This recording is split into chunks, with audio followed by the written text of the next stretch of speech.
王，我们在坟场发现了他的身影。哦，那家伙终于敢现身了。哼，不怕死吗？库罗德，那就不惜一切代价将他抓过来。遵命。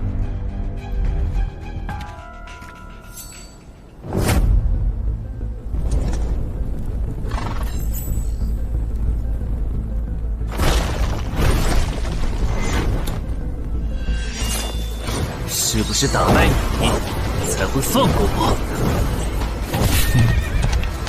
那看来是没谈拢了。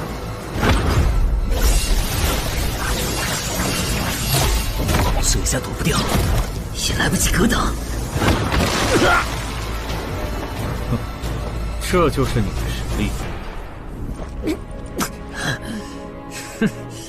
还没分胜负呢。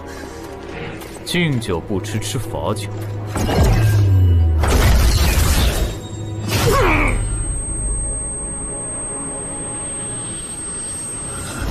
认输吧。做梦。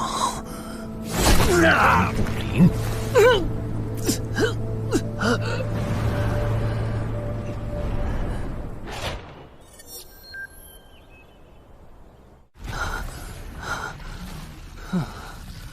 还好只是梦啊！等等，啊！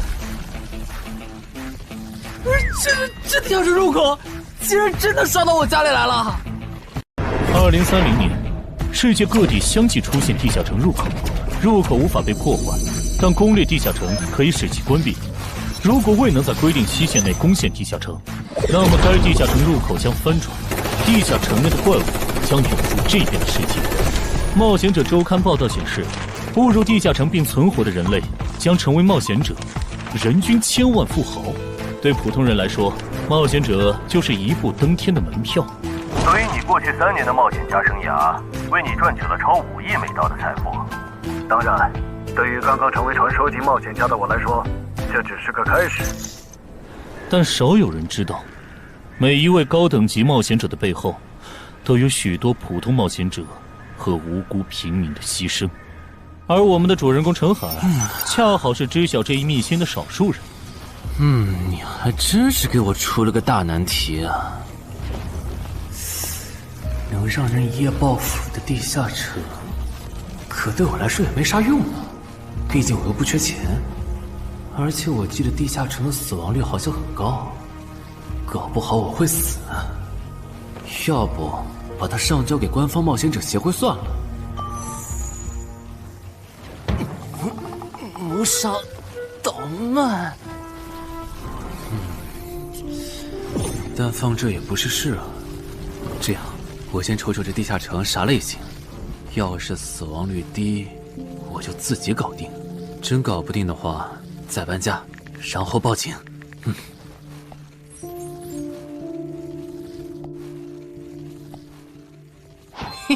运气不错，是 Level 2的狩猎型入口。地下城入口的等级可以靠入口的规模判断。陈海家的入口太小，只能是入门级。你好，有您的快递。来了，是你的快递，在这签字。好的。说起来，小哥你该不会是发现了野生的地下城入口吧？不然为什么要网购锁子甲？完了，不会暴露了吧？我玩全甲格斗的，之前的防具换，打算换新的。怎么了？有问题吗？没问题，我就是随便问问。感觉这人很奇怪呀。还好我伪装的不错哈。不过这个箱子会不会有窃听器啊？还好没发现窃听器。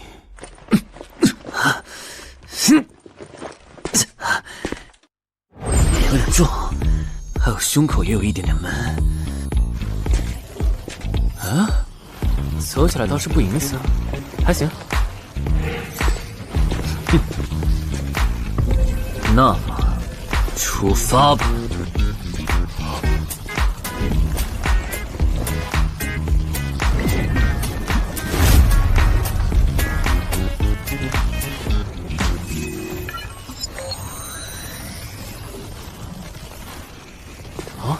不是地穴地形吗？那看来我的首战对手大概率是豺狼人了。讨厌，这套锁子甲没白买。说起来，新人进入地下城后会激活冒险者面板，我的呢？来了。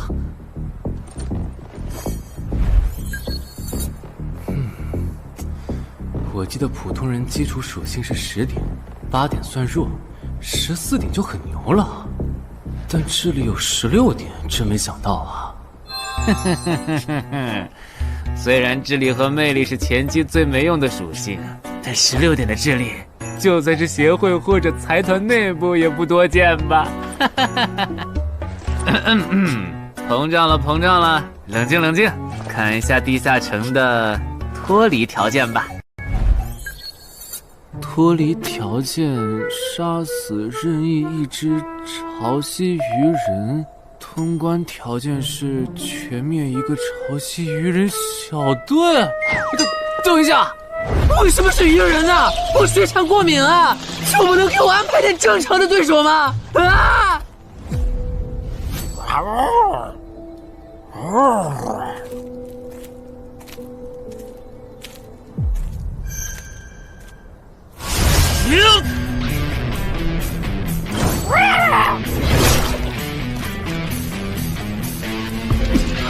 不是吧，这都被躲过去了。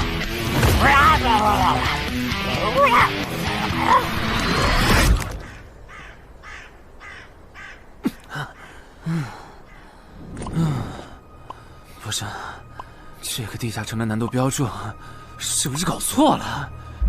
一个落单鱼人就能把我打得差点翻车，如果遇到满编的鱼人小队，我岂不是要就地归西？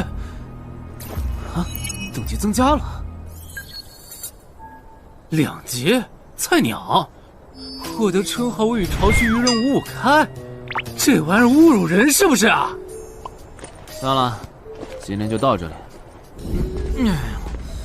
还是等我请个健身私教，把基础属性练上来了，再来挑战这个地下城吧。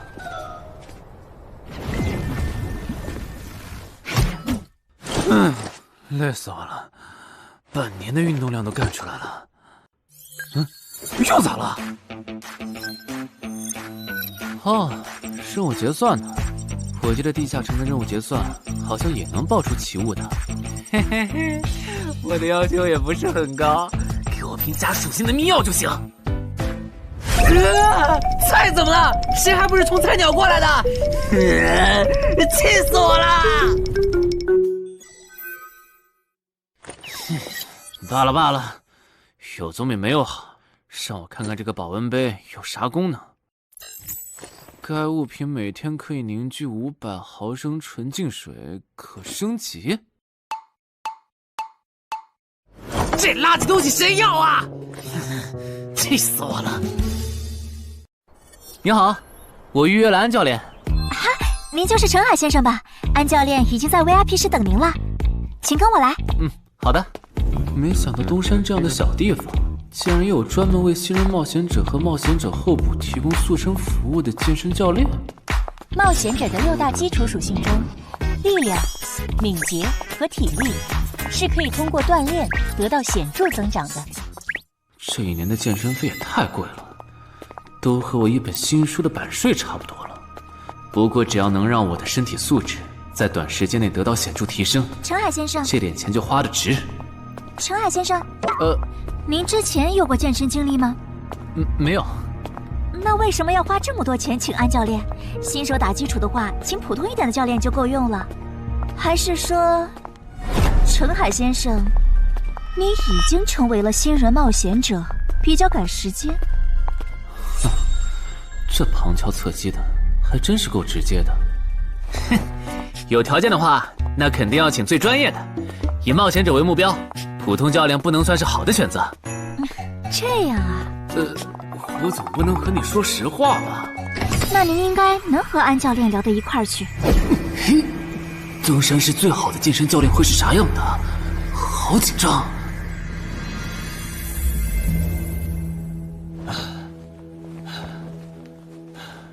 啊！和我预想的完全不一样，我还以为会是个肌肉兄弟，结果到头来，这不是个小白脸吗？我的课程这么贵，竟然也能预约得出去？开玩笑的吧？就是你想成为冒险者，跟我来吧。3、4。我撑不住了，教练。5。真的撑不住了。好，就到这里吧。作为健身小白，结合你目前的体重，你这个卧推成绩算是偏弱的。什么情况？虽然我知道我的身体能力低于平均线，但是这也太弱了吧？正常的老哥们不都是人均50公斤起步的吗？陈海先生的基础有点差呢，35公斤的极限数值换算到冒险者面板上的力量属性，应该只有9吧。普通人的力量、体能和敏捷数值是相对平均的，不会偏差太多。他现在这个状况，要在1个月的时间里变成冒险者，几乎不可能。那一般要多久？这个看你，如果天天练的话，差不多1个季度就能达到3个11了，就是比普通人略强。明白了。所以，办卡吗？那就先办一个季卡吧。我去哪儿交钱？让给我就可以了。好耶，以后撸铁不孤单了。认识一下，我叫徐茂，是健身馆的签约冒险者，以后多多关照。我叫陈海，畅销书作家，您也多关照。说起来，一般只有家境很好或者跟协会签了长期合约的冒险者，才会找安教练这样的专业教练。因为我不缺钱呀，我写畅销书赚的钱，在东山又花不完。既然以冒险者为目标，那肯定就要找最好的教练，打最牢固的基础。原来如此，我还以为你发现了野生的地下城入口，并且已经成为冒险者了呢。作为前辈，我得教你一些冒险者之间才流通的基础常识，免得你以后被人坑了。冒险者首次下地下城时，表现好能得个称号，带不带都行。要是带了会有加成，但也会被其他冒险者盯上。有些专找低等级地下城入口的猎人，就爱顶着称号在可疑的人边上晃悠。要是被怀疑的人被称号吸引，表现不自然，那猎人就知道这人是冒险者了。接着只要跟着他，就能找到野生地下城入口。啊，这样吗？真是学到了。没啥反应，看来他真不是冒险者，就是个有点钱想当冒险者的弱鸡作家，那就没价值了。幸亏我先和抄袭任务开这个称号太丢人了，没装上，不然今天肯定暴露了。安哥那边应该已经快拟完你的健身合同了，咱们过去吧。好的。国内有名的畅销书作者，还是专门写冒险者题材的。怪不得他有财力和动机买我的课。而且他对课程的学期也没有明确要求，不像是发现了野生的地下城入口需要快速突破的样子。确实，陈海是冒险者，或者他发现了野生的地下城入口的概率确实很低。这样，如果徐茂带着他回来的时候，他的注意力没有放在我的头顶，那就走正常流程吧。如果他有异常，那就不怪我了。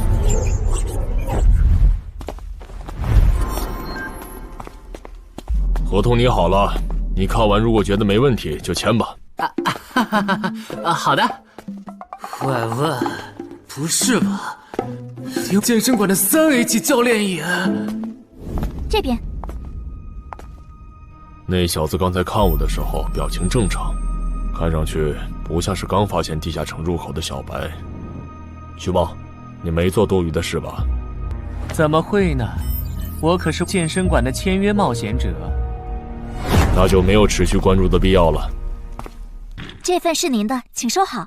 等下安教练会带您做体能测试。好，停吧。和我判断的差不多，你的体能也偏弱。接下来的1周，我们主要做力量和体能塑造。明天上午10点来健身馆找我，早饭别吃太油的。没想到国内规模最大的健身机构，竟然会依靠对新人冒险者和冒险者候补的身体塑造业务来钓鱼。如果我今天的演技再差一点，就要被他们吃干抹净了。恐怕全国各地……等等，这样看，所有和冒险者沾边的服务应该都有坑，包括我买的锁子甲。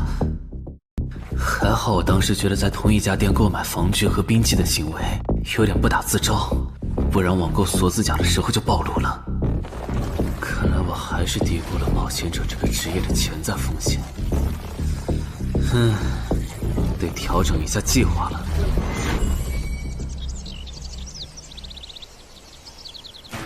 针对低等级冒险者的坑到处都是，今天运气好避开了一个坑，但我总不会每天都有这么好的运气吧？只能冒险来地下城提升冒险者等级了。这次的脱离条件是愚人眼珠吗？对了，不知道昨天那只的眼珠可不可以？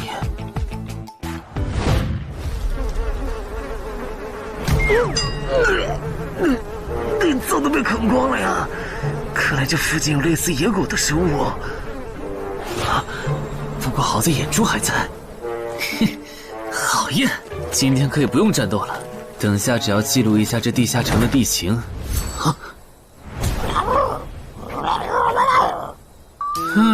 愚人呢？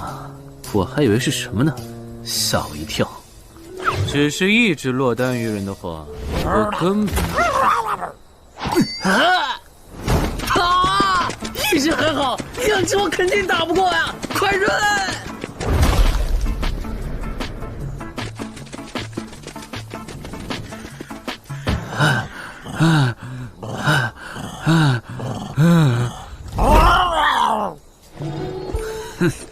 没发现吗？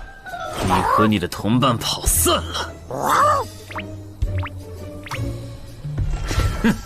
现在换我来进攻了。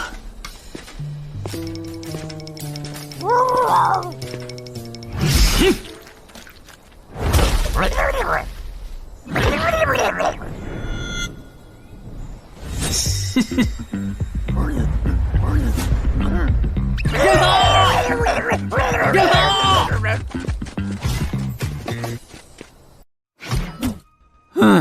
累死我了。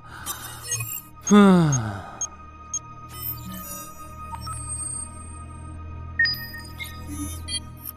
是吧？这次的评分明明更高，为什么反而没奖励？入门级地下城的暴力原来这么低吗？不过如果其他冒险者也是这个情况，那么他们是怎么赚到钱的？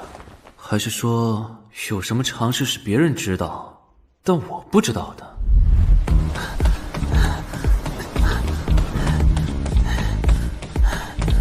我外出的这几天，他都是这个训练强度。对，如果他能一直保持1个季度下来，力量、敏捷和体质恐怕都能到12。说起来，教练你就没考虑过把他吸收进健身馆吗？你回来之前我就问过了，但被他拒绝了。他想通过黑市的路子成为冒险者，然后当独狼。陈海，你打算今年就成为冒险者？能尽早成为冒险者，肯定要尽早。拖久了，以我的财力恐怕就上不了车了。毕竟时间越往后，冒险者名额的价格也就越贵。倒也是。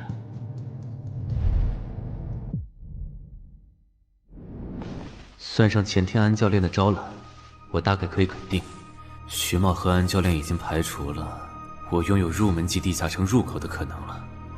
接下来可以找一个合适的时机。发什么呆呢？在想事情？没，可能是太累了，有点走神。对了，截止到现在，你的前期投入都赚回来了吗？还早着呢，照现在这进度，起码得等我到11级才有可能回本。为什么是11级以后？因为1到5级的冒险者挺好混的，有老手带着，完成任务就能撤退，死亡率极低。没想法的就可以这么混等级。而6到10级后，任务变难了，怪物的情报就值钱了。上阶段的混子在这阶段就去收集情报，死亡率虽然变高了，但还能接着混。只有到了11级，地下城的难度提升到混都没法混的时候，才是我这种冒险者开始盈利的时候。这个阶段的冒险者对实力的提升最为迫切。装备、奇物、技能书，一切能提高生存率的东西，都能卖出很高的价格。不是，我不明白，11级后的地下城那么危险，为啥6到10级的冒险者不提前准备？不提升有很多原因，一是官方不管民间冒险者攻略地下城的事，好多冒险者到11级就想退回去过正常日子了；二是地下城的东西只能让一小部分冒险者在精英地下城混下去。11到15级赚得多，但风险也大，而6到10级，有人光靠收集情报和做后勤就能回本了，所以他们也就没必要冒着生命风险去11到15级这个阶段打拼了。原来如此，所以冒险者在6级，不，在更早前就已经完成分流了。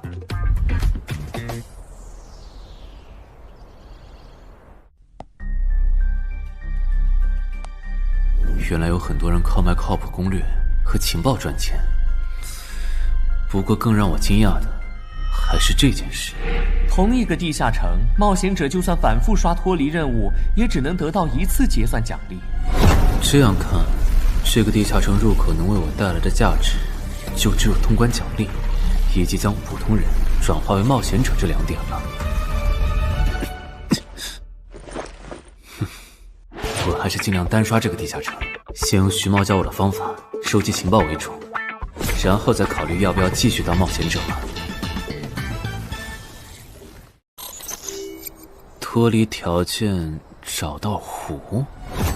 啊，这次的脱离任务竟然不需要战斗，还好买了一架无人机做辅助，不然纯靠人力搜索找湖肯定是个大工程。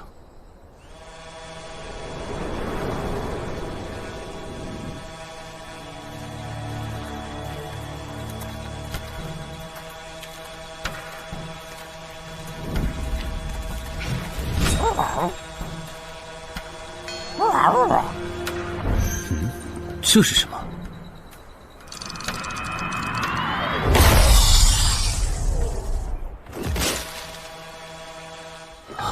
刚才那个应该是鱼人吧？虽然外形和气场和我之前遇到的鱼人有很大差别，但他应该也是鱼人，只不过等级应该更高。算了，先不管他。等我完成了脱离任务，再回来找那只橘红色鱼人。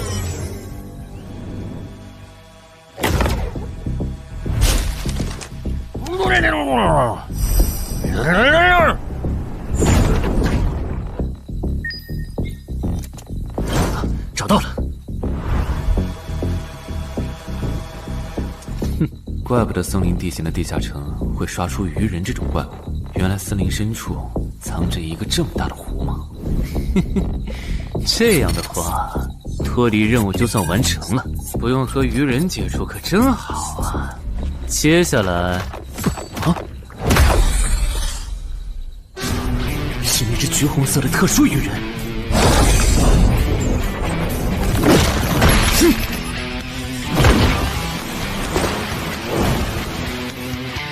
幸亏我刚刚反应快，不然可就重伤了。不过我新买的无人机的遥控器，我的心在滴血啊！不对，现在不是想这些的时候。这只鱼人的速度太快了，我必须慎重对待。啊！1只、2只、3只、4……哼！好险！如果不是穿了锁子甲，我这条胳膊估计就废了。这家伙，真的是新手级冒险者会遇到的对手吗？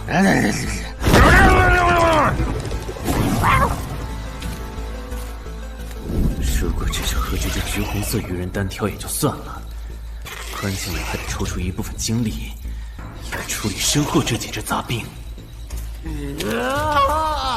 不管怎么看，这个地下城的难度绝对超纲了呀！要不逃吧？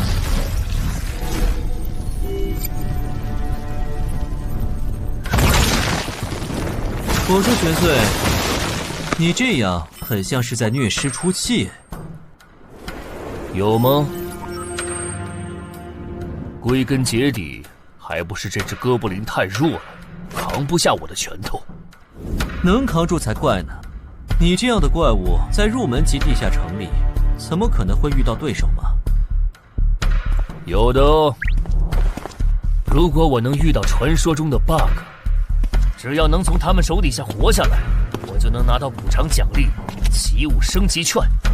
到时候我成为传说级冒险者，就更有戏了。奇物升级券和它的获取方式，无论怎么看，都只是博人眼球的谣言吧。脱离通关任务重置了，在高战力异常鱼人个体的追杀下活过3分钟，任务完成后将得到额外补偿，奇物升级券。不是吧？我都准备逃命了，你给我整这个，要玩死我吗？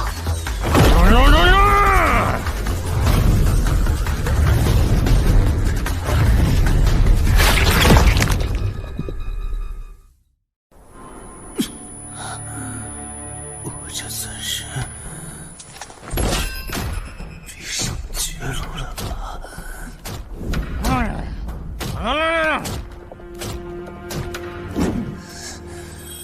早知道当初就不该成为冒险者，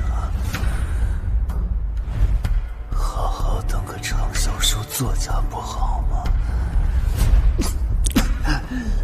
是的，虽然我怕死，人怂又不能打，但我的冒险人生绝对止步于此。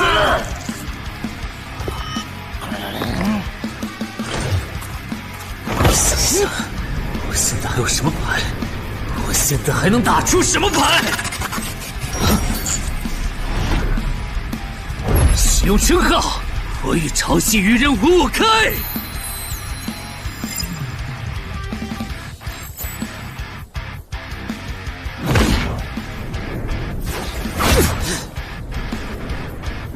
身体变轻盈，力量也变强了一点。不止如此，这些鱼人的动作也变得迟缓了许多。我的动态视力也加强了吗？能行，现在的我能行。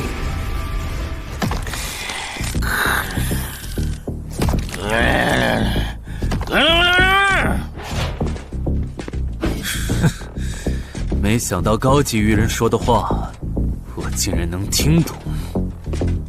就剩你了，头目。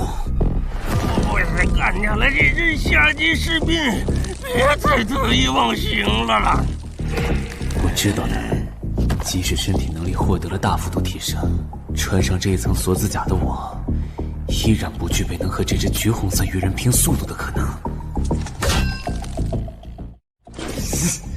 机会只有一次，对方的进攻方式、路线和目标都已确定，我要做的就是舍弃头部的防御，用它做诱饵，争取到一次以伤换伤，重创对方的机会。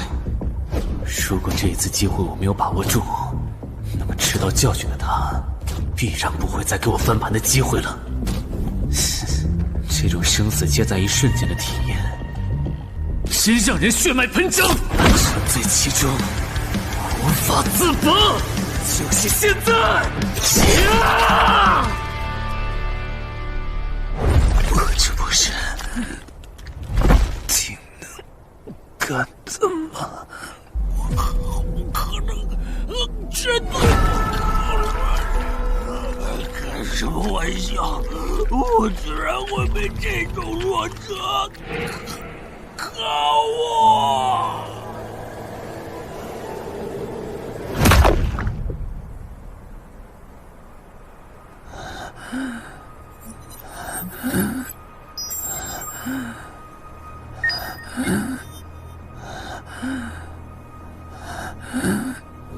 这下总不能还判定我是菜鸟了吧？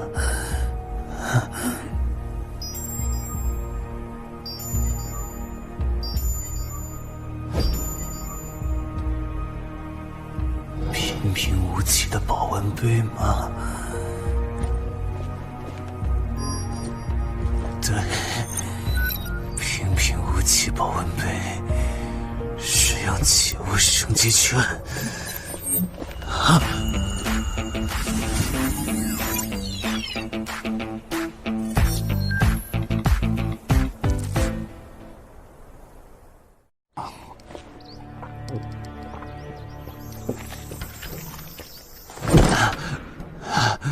活过来了。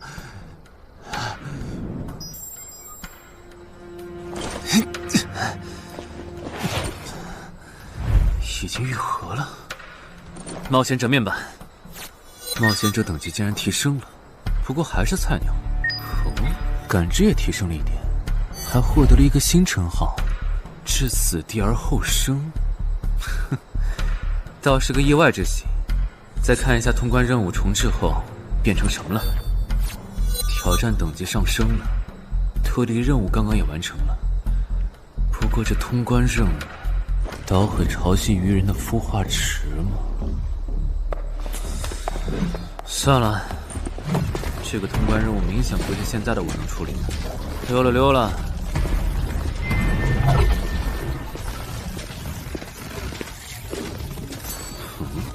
是错觉吗？怎么感觉这个地下城入口变大了？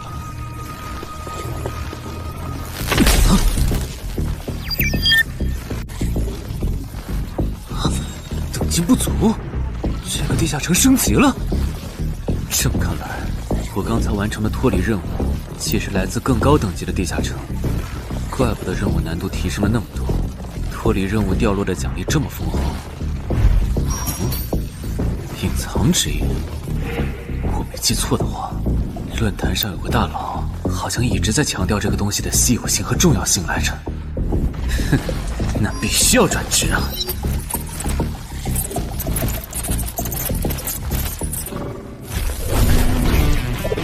啊，什么情况？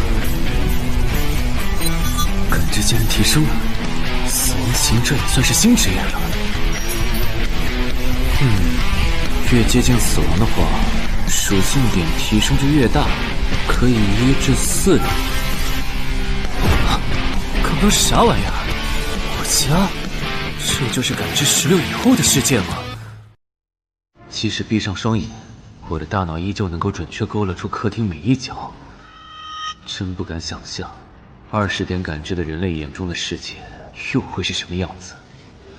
说起来，我与潮汐鱼人555开这个称号的效果，刚刚在地下城已经体验过了。这个至死地而后生的称号，效果又会是什么呢？被逼入绝境以后，就能得到力量、敏捷、感知，每个加4点的加成。这个称号的触发条件和死亡行者的触发条件差不多哎。等等，也就是说，死亡行者搭配至死地而后生，极端条件下可以给我带来8力量、8敏捷、9感知的提升。哈哈哈哈！这也太超模了吧！胆子再大一点，以后遇到打不过的敌人，我完全可以靠自残触发效果让属性提升。等干掉敌人以后，再用稀奇古怪的回血药水把状态拉回来。而且回血药水的用处也不止于此，有了它，我再也不用担心健身过度肌肉拉伤了。反正每天都能回1次血，完全可以想怎么练就怎么练。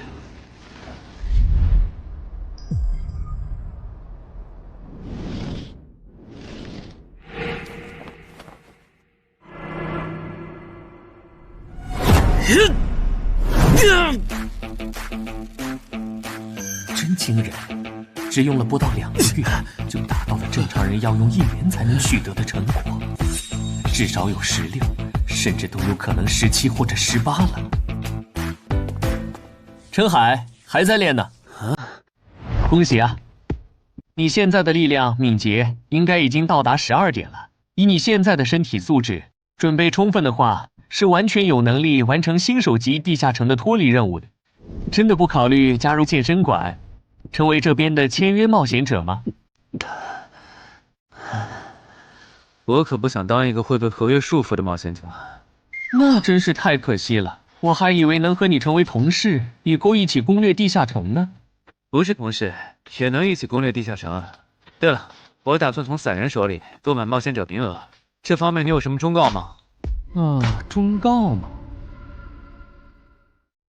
不是同事，也能一起攻略地下城啊。对了，我打算从散人手里购买冒险者名额，这方面你有什么忠告吗？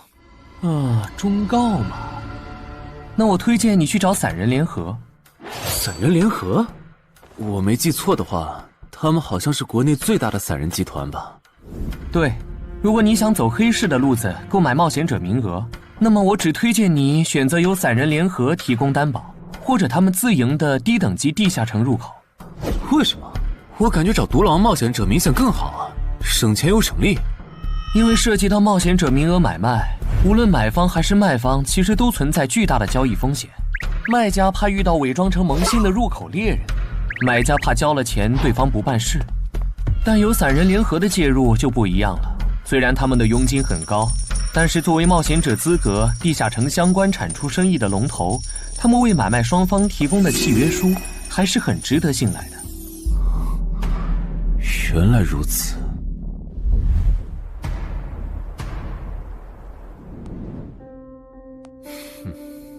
查了一下，整个漳州只有云霄市的这个老廖稍微靠谱点，找了散人联合做担保。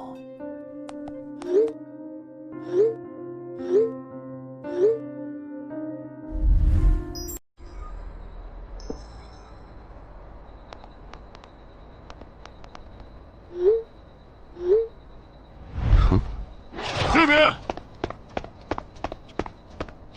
云霄老司机，没错。你就是爱写作的东山市民吧？你好，就差你了，快跟我来。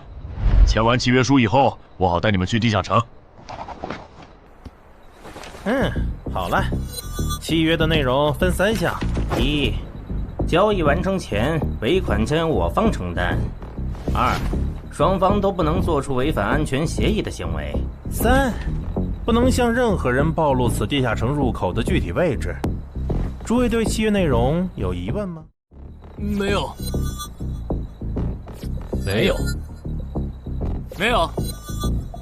那么，契约成立。手臂在发光哎！哟，好神奇啊！好了，我的工作完成了，希望以后还有机会为诸位服务。等下大家再跟我走一段路，我带你们去地下城入口。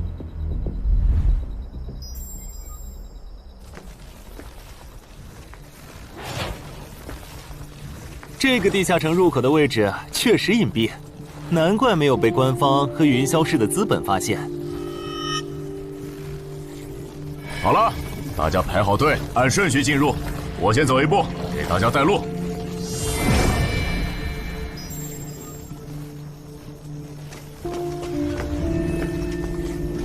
这批新人怎么样？太酷了！我是冒险者了，真好。还行，没有看起来像刺头的。那就好，等会儿记得我们之前说的。卖家原来有2位吗？好了，大伙儿看向我这里，学着我的样子对空气喊：“冒险者面板！”冒险者面板！大家可以在冒险者面板的个人信息栏查看到自己的基础属性，往下滑动，可以在任务栏查询任务。不是吧？我的基础属性原来这么低的吗？冒险者面板上的内容只有冒险者本人才能看到，所以不用担心个人信息暴露的问题哈。麻烦大家把你们的脱离任务报一下，我这边做一个整理。任务吗？女妖，这个物种，论坛的入门级地下城怪物图鉴里好像没有。这个地下城有问题。这个地下城该不会和我家里的那个一样，存在某种致命的设定吧？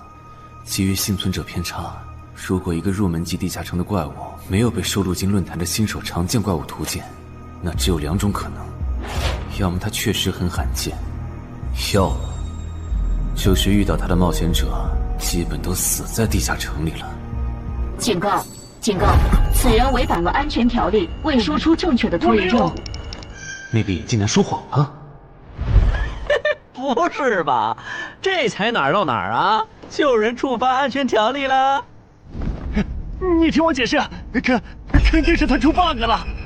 契约式的契约当然不是绝对的，但对你这样的菜鸟来说，它是不会出问题的。你的脱离任务绝对不是采集高价值草药，你骗了我们。他刚进冒险者圈子，不懂规矩，做错事也情有可原。您大人有大量，再给次机会吧，是不是啊？对，再给我次机会吧。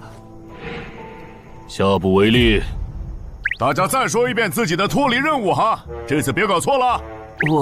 我的任务是找到湖中女妖。我是聆听女妖之声。我的是凝视女妖10秒。我的也是找到女妖。接下来我会带大家去女妖出没的林中湖泊，大家跟紧一点，别掉队哈。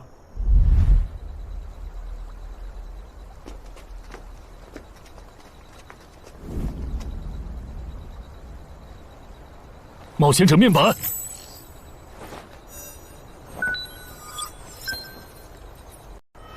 他在干嘛？呼唤湖中女妖。他怎么知道这样做可以召唤湖中女妖的？这就涉及到商业机密了。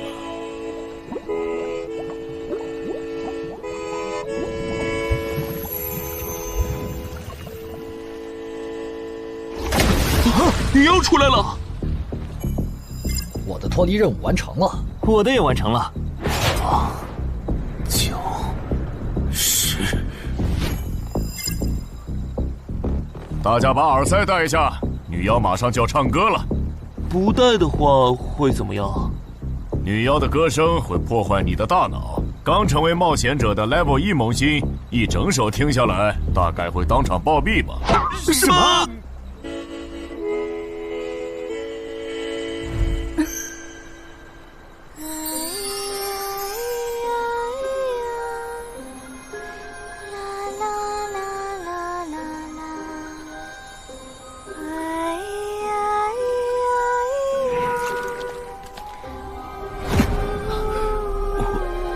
被醒了，就听了这一小会儿吗？还好我戴了耳塞，歌声听得不真切，不然恐怕已经死掉了。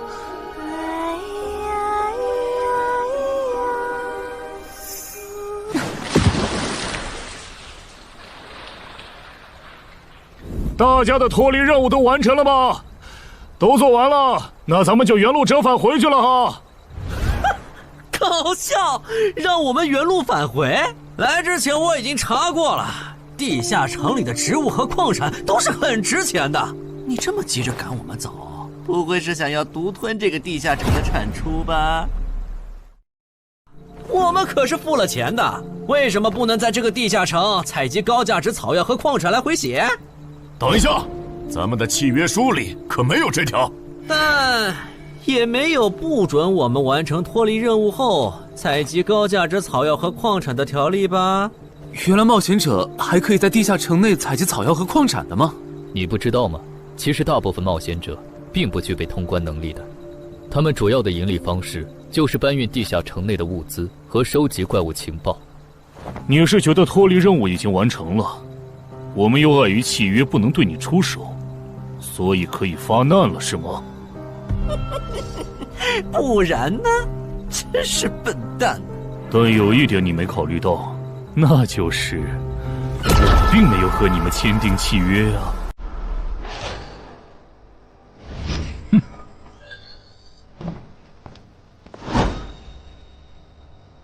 你们两个什么意思？没什么，单纯看不惯而已。我觉得这位朋友的理由其实挺合理的，只是一些药草和矿产，没必要那么计较吧。但是基于契约文书第1条的话，如果有人死亡，我们就拿不到尾款。你可以保护我们啊，作为回报，我们可以将采集到的一部分物资分给你。不好意思，我们并不想冒这个风险。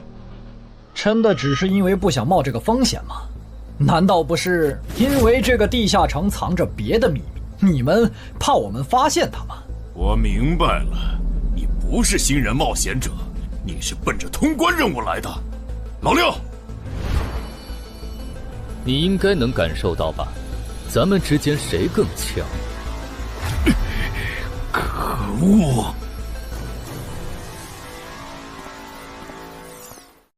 地下城让给他们，我们走。啥？你等等我呀！他们为什么就这样走了？这不很明显吗？这2位帮我们说话的朋友，其实是比那2个人更强的冒险者呀。过奖，其实强的不是我，是我的这位朋友。等等，不太对，3人联合的契约师不会蠢到让假装萌新的冒险者轻松找到契约书漏洞，这不符合逻辑。大家可以自行选择，接下来是单独行动，还是跟我们一起行动？单独行动的话，你们的收益可以独享；如果跟随我们一起行动的话，通关奖励我们要1半。1半？这么多？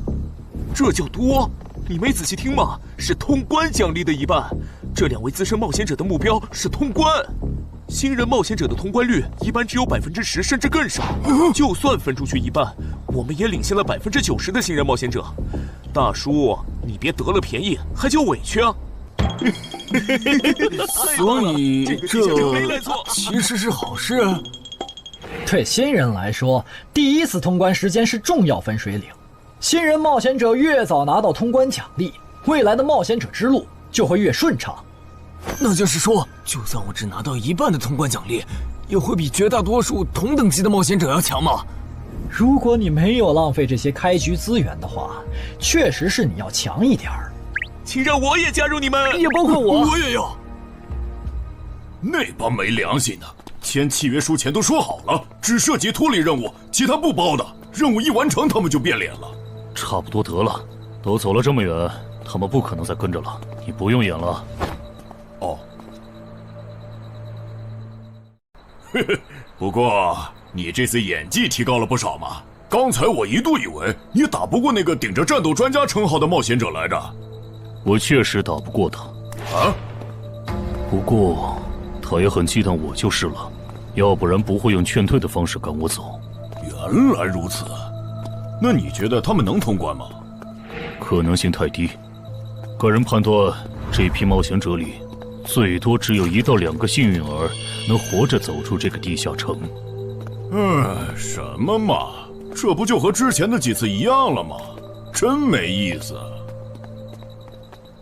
哇，酷哎！既然大家已经决定联手通关，那我也不藏着掖着了。我能够为认同我、信赖我的队友带来一点基础属性的随机增幅。他说的是真的，我的力量加了1点，我加的是感知，我的也增加了。体力涨了1点。原来团队领袖这个称号是用来提升自己的队友啊，还怪好用的。我这边还有一个问题，我们现在只知道口琴声能召唤女妖，并不知道其他的召唤方法。女妖要是一直躲在湖里，大家的通关任务就没法完成。这不是问题，我的称号可以让我强制激怒指定目标，被激怒者将减少2点智力，变得冲动易怒。他也是冒险者吗？至于建立强制对话的方法，只要引起对方的注意就可以了。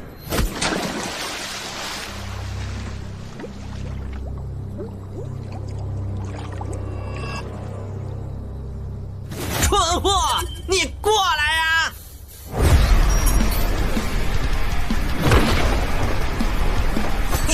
成功了。被我激怒了。剩下的交给我吧。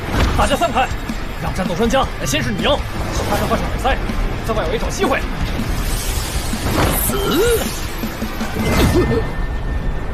穿过去。开什么玩笑？竟然是灵体！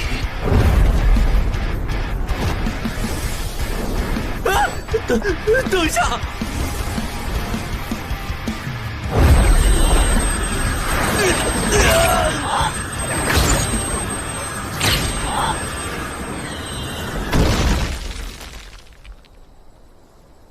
还好有耳塞，只是鼻子出血。不是吧？这个女妖原来是个妖魂。娘，有把握吗？有，但是会比较费时间。上一个地下城刷出来的僧侣之拳应该会有效，但熟练度还没上去，打起来会很慢。慢就慢了，这只女妖应该没有其他攻击手段，对我们的威胁很小。我有预感，这个地下城的通关奖励会非常丰厚。哼，愚蠢的选择。等等，你先别走。不是吧？10万个人里都不一定能出一个的感知16点的人，竟然让我……你为什么觉得他们的选择是有问题的？使用称号，他们当我不存在，真晦气。喂，你搁这对空气自言自语什么呢？不是，我刚才……不是没人吗？幻觉吗？有东西过来了！什么东西？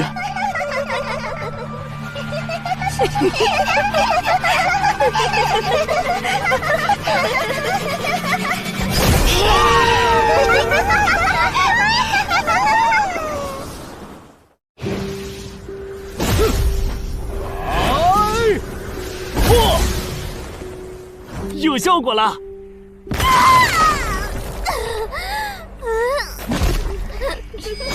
什么声音？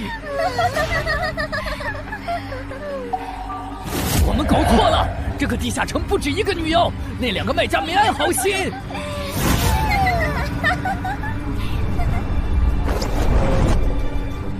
不是吧？这也太多了！不行，这个数量，耳塞已经没用了。还傻站着干什么？跑啊！为什么总是让我遇到这种事？天河子爷那时候是，现在还是。看在你老婆和女儿的份上，我觉得应该放过你。谁叫我最喜欢看别人抱憾终身，活在憎恨和痛苦中的样子呢？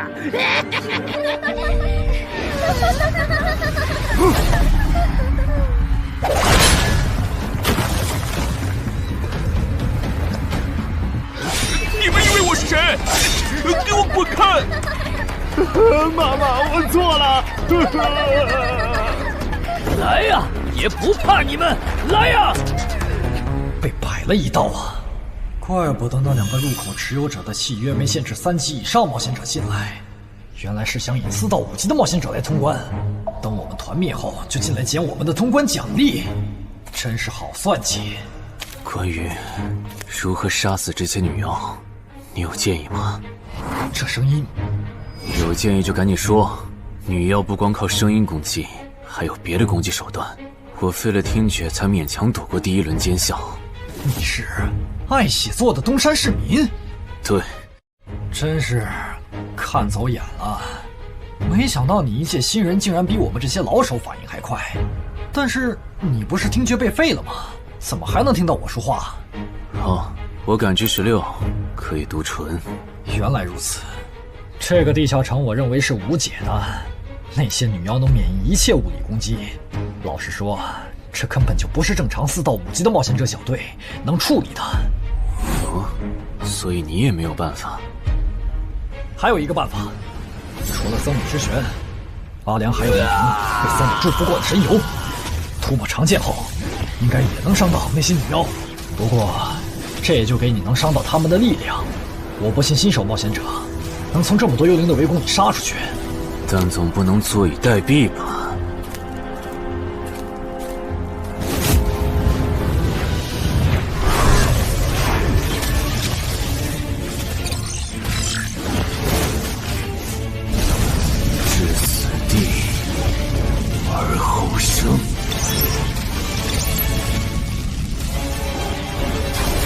听到吗？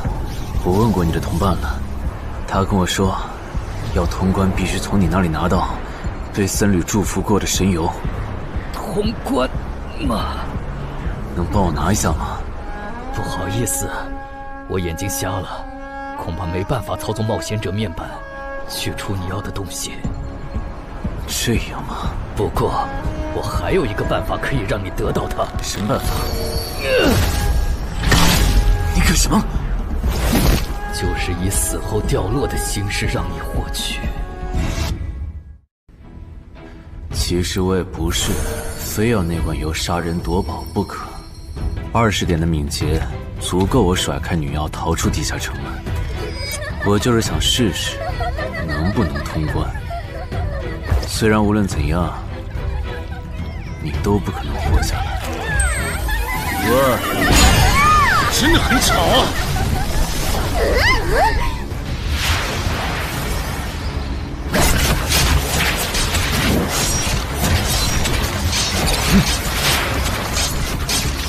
对邪恶生物伤害加比零点，那么还是反击吧。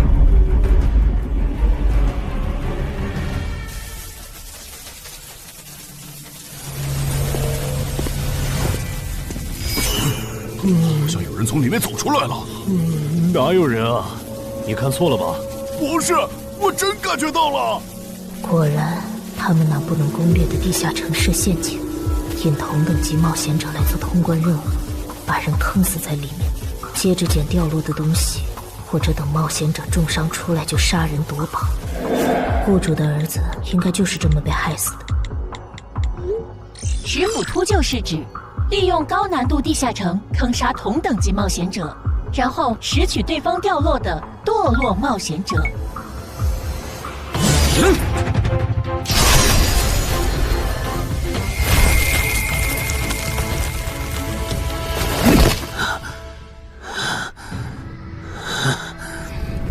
好险！如果再多几只女妖，我恐怕就要被逼出回血药水这个点牌了。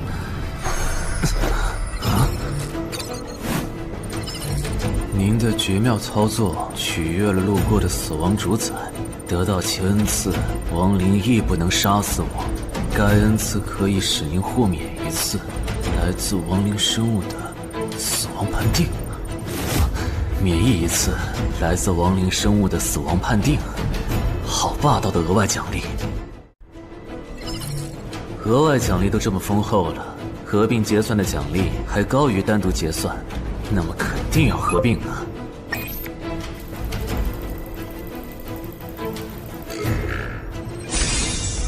哼，果然，除了稀有级奇物和新称号以外，还给我报了2个专属技能。这个地下城的奖励太丰厚了，难怪它的难度如此超标。爱写作的东山市民，你还活着吗？怎么没声音了？哼，差点把他给忘了。你现在感觉如何？能站起来吗？有点难，那只能扶着你了。其他人是不是都死了？胖子、四眼、大叔，还有你的2位同伴，都死了。你应该不是第一次进入地下城吧？哼，我还以为你不会主动说破呢。如果我说我能保守秘密，并将我得到的奖励作为酬劳全部送给你，你能不能不灭我的口？但你死了，同样可以保守秘密。那你就得不到我的通关结算了。而且，云霄老司机和他的同伴肯定在地下城入口附近蹲幸存者，我可以帮你吸引他们的注意力。相信我，让我活着走出地下城，对你来说是最有利的选择。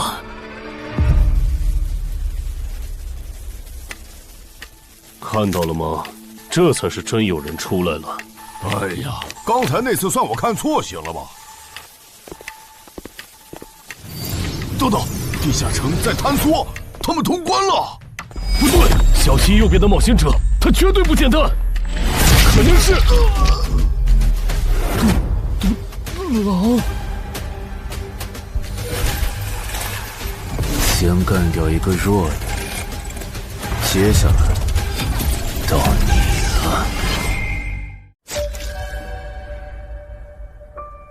东山市民，你好大的胆子！不是吧，不是吧？不会真有人觉得自己坑完人不会被报复吧？呵呵，这么霸道的吗？闭嘴！哎呀，我好怕呀！你这家伙，找死！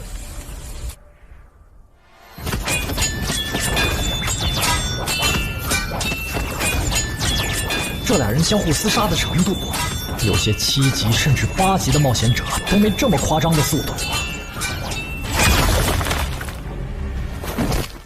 不可能！带上这个称号以后，我的速度竟然还是没你快，真是离谱他妈给离谱开门，离谱到家了！你的敏捷难不成有17，甚至18？可，你猜？冒险者面板！哼，不比速度了。不比了。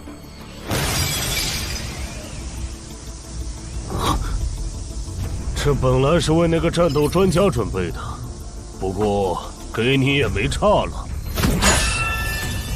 来好好感受一下我从黑市高价购买的变种蜘蛛毒素吧！什么嘛！你这毒套完全不行啊，比普通人还差！连反击的力气都没有了吗？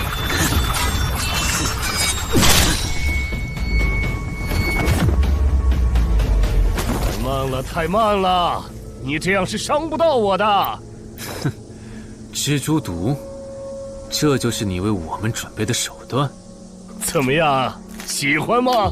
作为7级地下城蜘蛛地穴的特殊产出，可以极大的削弱低等级冒险者的力量、速度和体力。迄今为止，因为它而败在我手上的5级冒险者已经有4个了，而你将会是第5个。然后呢？你应该不只准备了这点手段吧？全都亮出来吧！切，不会吧？难道这就是你的全部了？当然不止这些。佩戴了毒素携带者称号的我，呼出去的气体、身上的汗液和血管里的血都是带毒的。和我僵持的越久，你中的毒就越深。这战术太吓人了，在6级以下几乎是无解的。我明白了，是我高看你了，我还以为你藏着什么大招呢。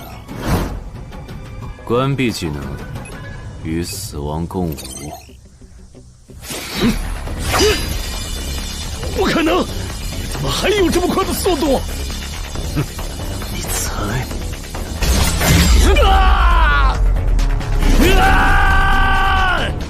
也太得意了！太慢了，太慢了！你这样可是伤不到我的。不可能，绝对不可能！你明明只是个独狼，怎么可能比杀了大量5级冒险者的我还强？没什么不可能的，在舒适区里泡着的你，永远也看不到与死亡同行之人所看到的风景。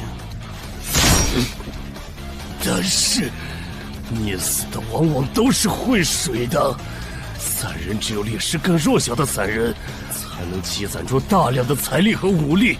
我的路才是正确的。对普通人来说，或许你才是对的。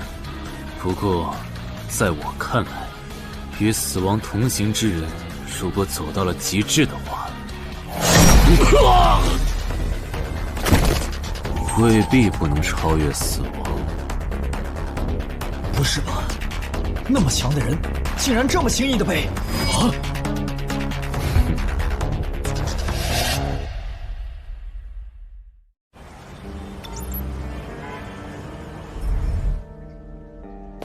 你这运气也太差了吧！啊，徐茂，你怎么来了？来看你啊！第一次进地下城就遇到了能免疫物理攻击的怪物，好不容易通了关，还被师傅秃鹫堵门。不过也多亏了这次经历，让我得到了置死地而后生这个称号。也是，还算幸运。那些传说级冒险者，哪个没在5级以前越级挑战过对手呢？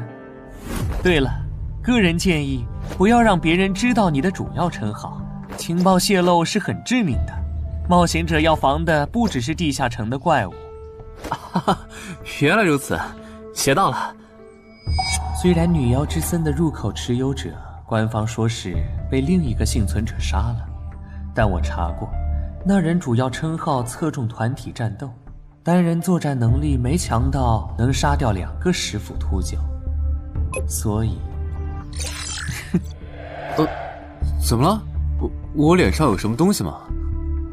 没什么，我只是突然想起来，高教练月底就要回东山了。你这边养好伤以后，记得回健身馆报道。关于你的塑身计划，要进入第2阶段了。好的。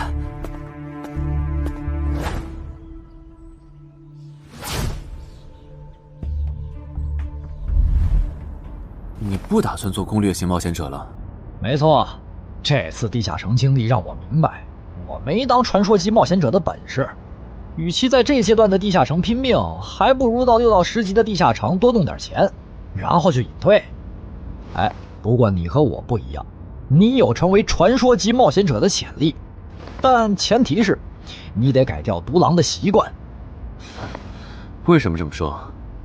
独狼玩法在10级前的地下城能提高任务结算评分，多拿奇物、称号和技能，但11级到15级的地下城难度大增，光靠个人根本过不去。如果你想成为传说级冒险者，10级前就得组建自己的攻略团队，不然在11级到15级时，要么会掉队，要么就会被官方财团收编，就没机会再往上提升了。团队嘛。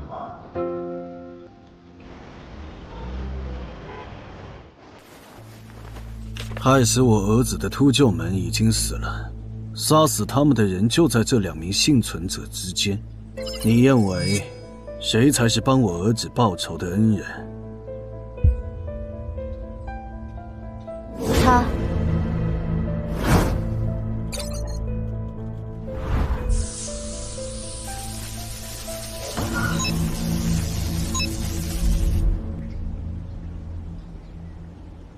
陈海，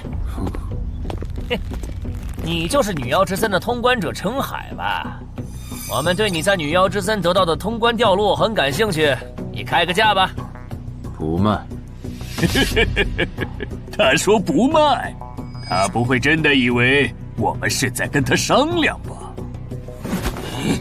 那我换种说法，把你在女妖之森得到的东西交出来，立刻马上，不然有你好看。你们在干什么？不许骚扰我们医院的病人，走开！烦人的家伙来了，哥，我们走。是，真晦气。下次他们再来骚扰你，你就来找我。我哥哥是10级冒险者，他们不敢惹我。谢谢。不要，该说谢谢的人是我。我的好朋友死在了女妖之森，和王先生攻略了这个地下城，还铲除了用它钓鱼害人的秃鹫。原来还有这么一层关系啊！我和我死去朋友的家人都很感激你。总之，这是地下城暴走后的随机拉人现象。怎么还会拉我呢？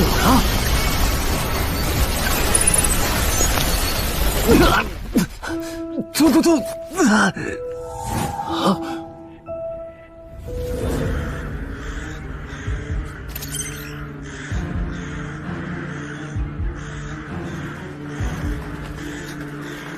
大家不要惊慌，我们只是被拉入了翻转后的入门级地下城。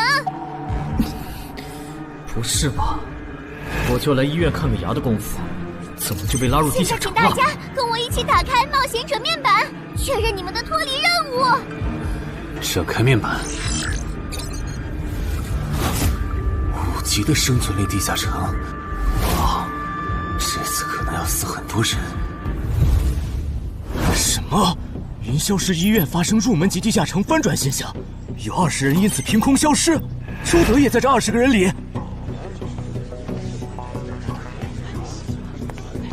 情况如何？失踪人员名单已经整理出来了。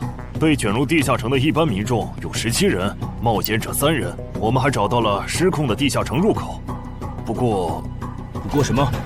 你的脱离任务和通关任务是什么？消灭10具骷髅士兵，存活1小时。你的呢？我的也是。那看来大家都一样。老弟，咱们的脱离任务难度和他们的不一样啊。还有那个叫陈海的小子也被拉进了这个地下城。正常，生存类地下城的脱离任务是根据挑战者实力的强弱划分的。至于那个叫陈海的，等咱们做完了脱离任务再去找他。那个，大家听我说，这个地下城非常危险，请大家捡起地上的兵器，3到5个人为一组，凑齐脱离条件以后，尽快离开吧。完成脱离任务以后赶紧离开？你算老几啊？在这指挥本大爷？说不定是人家想把咱们忽悠走了以后，独吞地下城的宝藏呢。不是，这个地下城真的很危险。这俩蠢货脑子有坑吧？对地下城的危险没有认知也就算了，还在这带节奏。这位先生是非常强大的冒险者，他前几天刚通关了一个难度非常高的地下城，还和同伴联手除掉了10府秃鹫。真的假的？就是锦城家园那栋烂尾楼，听说害死了好几10人。哦，想起来了，请大家相信他的判断。这个护士干嘛一直夸我呀？好烦呐！不过好在效果还行，能引起这些新手的重视就好。等一下，如果这个地下城真的那么危险，那你觉得就凭我们这些普通人，真的有能力完成脱离任务吗？先不说消灭骷髅士兵有多难，就按你说的，3到5人一组去猎杀骷髅士兵，最后肯定是青壮年组队，老弱被抛下。请问，你考虑过被剩下的人的死活吗？有道理。分开行动的话，骷髅士兵听起来就很大批骷髅士兵，那就死定了。很多人就是因为单走，才被地下城里的怪物杀死了。姐夫说的没错，被拉入地下城后，一定要拉拢人心，来拿到话语权，再利用话语权来强迫冒险者当我的保姆。能通关高难度的入门级地下城又如何？当你开始在意这些渔民死活的时候，你就注定得当我的保姆了。你们能信任我吗？那跟我走吧，我带你们去完成脱离任务。好的。谁允许你们走的？作为在场唯一一个有地下城攻略经验的冒险者，你难道不应该留下来保护我们吗？对呀，能力越大责任越大。我看他就应该帮我们把脱离任务给做了。对，送佛送到西嘛。第一，我不是官方冒险者，我没有义务来保护你们的安全。第二，不要对我道德绑架，不然我真的不介意走之前打断你的腿，把你留在这里自生自灭。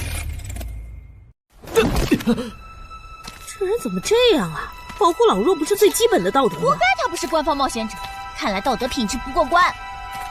你们干嘛去？我觉得那个人说的很对，既然通关任务是存活1小时，那肯定是越往后越危险。对普通人来说，早点完成脱离任务离开这儿才是最优解。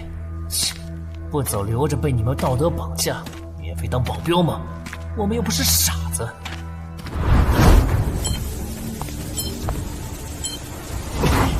怎么是他？这个地下城有什么问题吗，尚科长？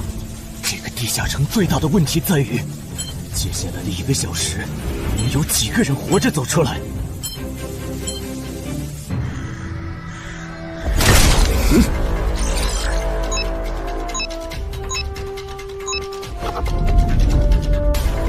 你们就学我刚才做的，用剑去砍那些骷髅士兵的颈椎。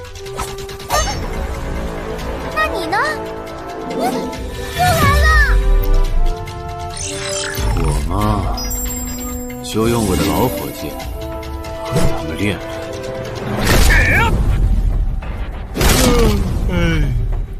打完这批记得换班啊，老哥。好嘞。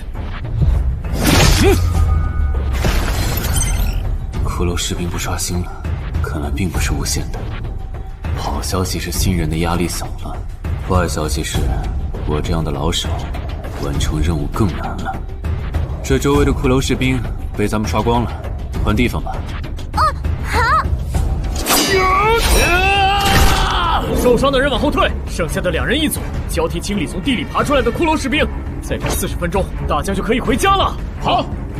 亏我之前以为当冒险者有多难，结果就这儿啊！是啊，这些骷髅根本就没有那个老手渲染的那么危险。等这次结束，你也是个有名的冒险者。这些骷髅虽然弱，可不代表这地下城难度低。正相反，骷髅越弱，越说明地下城有极厉害的 BOSS。更让我烦的是，这地下城怪物也太少了。虽然我以老弱不一参战为由，劝退了近半的冒险者，但是分到我这的怪物才4个。最后10分钟，这地下城难度肯定飙升。要是接下来10分钟都没有新的骷髅士兵刷出来，我就得自己想法子凑够剩下的6个骷髅士兵了。脱离任务做完了。嗯。你呢？还差几个？8个。把机会都让给他了吗？那你先回去吧，我们继续刷骷髅。等做完脱离任务以后，咱们3个在外面集合。10年来没有一个人通关。不止如此，这个地下城的幸存者们也非常奇怪，几乎所有的都是新人。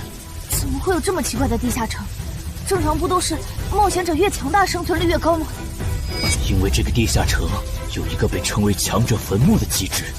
同样的脱离任务，新人的难度只有老手的1/10。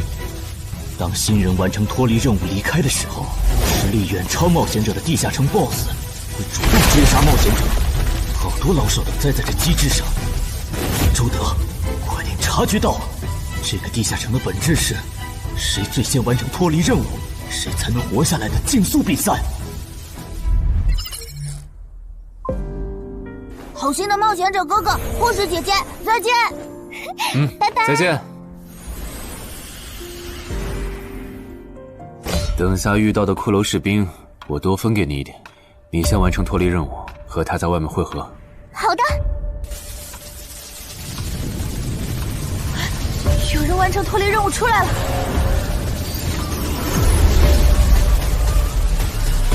怎么是小孩子？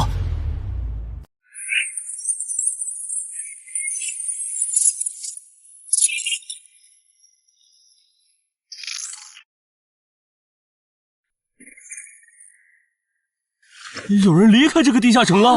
这个第2阶段是什么意思？原来是这么回事吗？这个地下城的本质是竞速。吕明、王志勇，你们2个跟我来。老弟，有个人完成脱离任务离开了，是不是那个叫陈海的人呢？不可能，先不说他还带着2个累赘，光冒险者们要杀的100个骷髅士兵就不好找。那会是谁呢？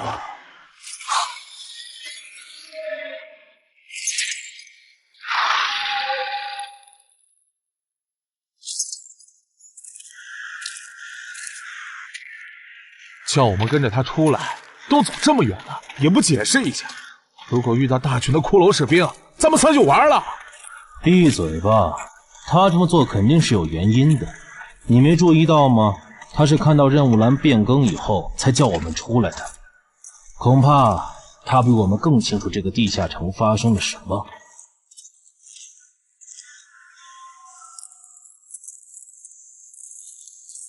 准备战斗！他们3怎么走得这么久才回来？周德当初就不该弃走那个冒险者。脱离了。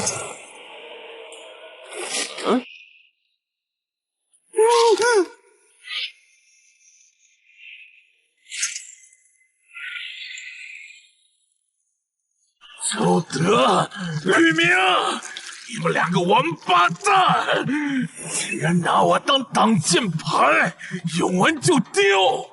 你们这2个小人！你还差几个？3个。那快了，我们再找些小股的骷髅士兵杀，应该能赶上。儿子，不对劲，幸存者的数量在减少，营地那边出事了。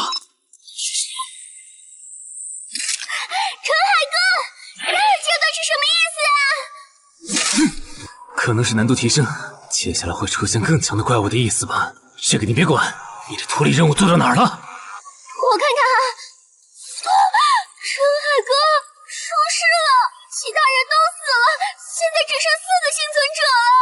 什么？左2，右2，去左。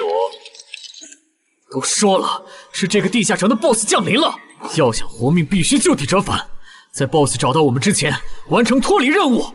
别开玩笑了，就咱们2个人，怎么可能在那么多骷髅士兵的围攻下完成脱离任务？王之勇在的时候都做不到。听不懂人话吗？我们已经没有时间去找骷髅士兵了。白唱，右2。剑锋，救我！你好了吗？马上！陈海哥，好了。常先留下，你先走。可是，喝下！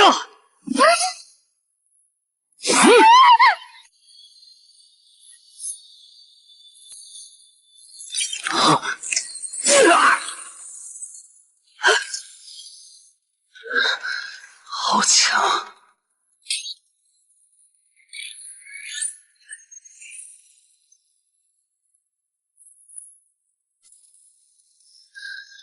明白了吗？你留下来，学会来世。我知道了，我去外面等你，你一定要活下来。好了，只剩下能赢了。我猜你是不会放我走的，对吧？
是护士姐姐，里面还有幸存者吗？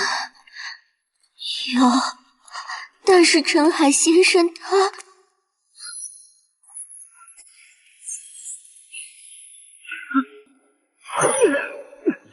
好强，这样下去不行，速度和力量我都不是他的对手。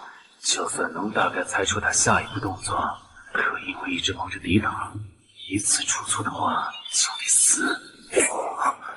要走！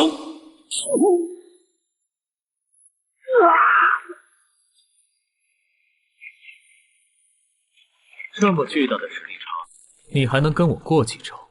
在我这儿撑这么久，了不起！好像在跟我说话。不对，现在不是该思考这些的时候。想一想，再想一想，到底该怎么做，我才能活下来？没戏了，把这边的情况汇总给漳州吧。就说云霄市医院地下城暴走事件，17名普通市民卷入，仅2名幸存，3名低等级冒险者卷入，无一生还。你在说什么啊？不是还没到时间吗？这才过去5分钟。就是。我能理解2位的心情，但是请不要再做不切实际的幻想了。这个地下城里的 BOSS， 就算是9级的我，也没有把握面对他能存活15分钟。你要等的人，哪怕是5级冒险者中的佼佼者，最多也就能坚持5分钟。你从地下城出来到现在都过去5分钟了，他还是没有脱离地下城。这意味着什么？你应该清楚吧？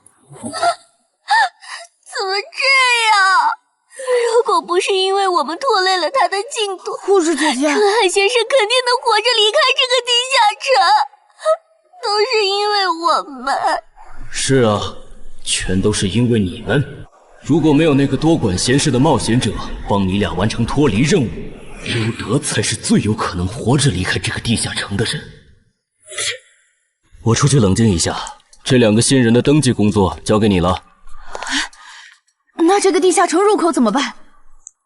人都死光后，入口会在半小时内关闭，接着随机出现在世界某个地方。当然，如果你实在不放心，也可以盯到最后。好吧。你合格了。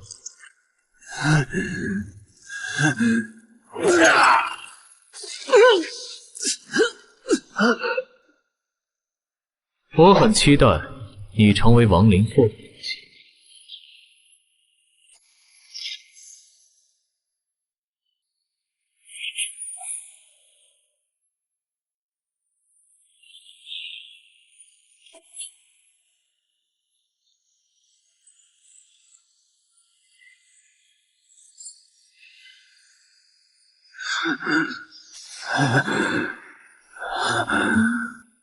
都赢了。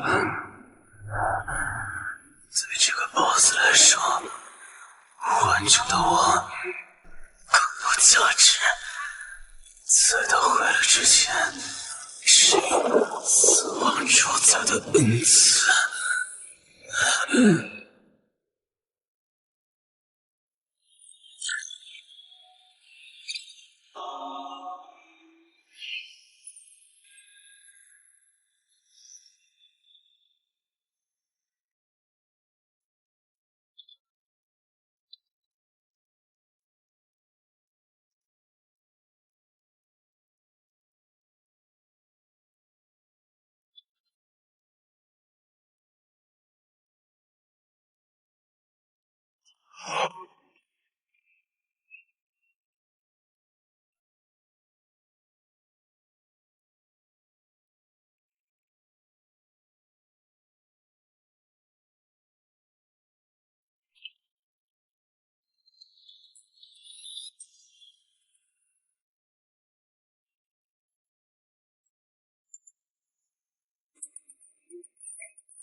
库罗德，你不是被大军派去坟场征兵了吗？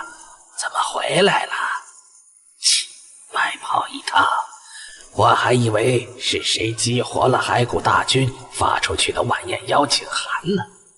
我发现了一个有资格成为我们同僚的新人，让他从零开始太浪费了。我打算让大军把他变为预备役。同僚，坟场的冒险者最高才5级，这阶段的新人连合适的职业和称号都没确定，你就肯定他能跟咱一样成为传奇？他已经找到了合适他的职业和称号。这次真的太险了，如果不是那家伙主动走了，就算再给我一条命，我也完全没机会。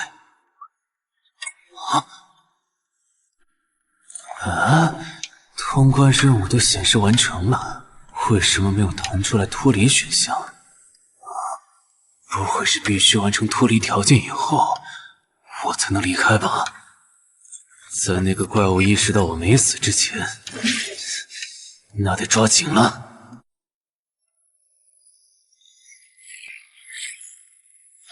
没有关闭，这个地下城的入口还没关闭，陈海先生还在战斗，他还活着。我去找上课长。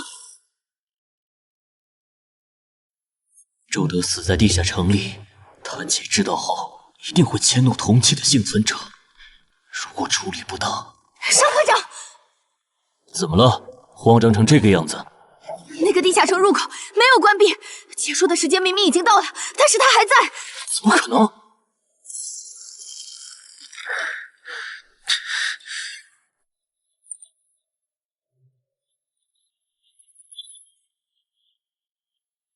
合并结算。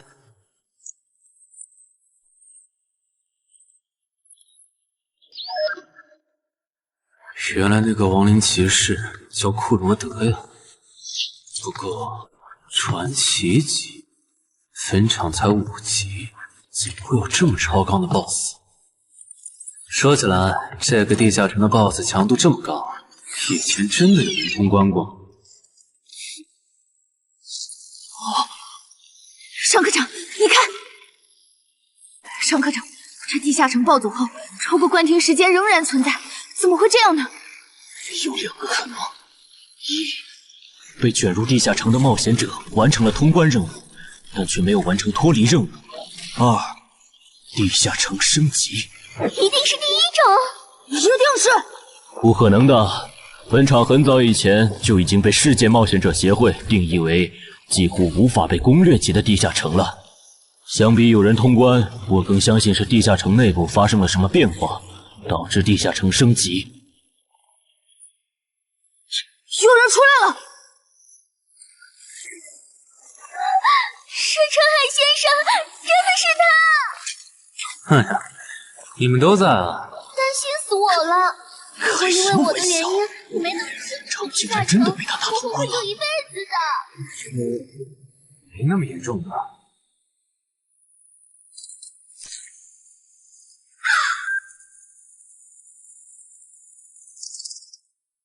吴王，这是你驻守坟场以来第一次主动觐见吧，库罗德。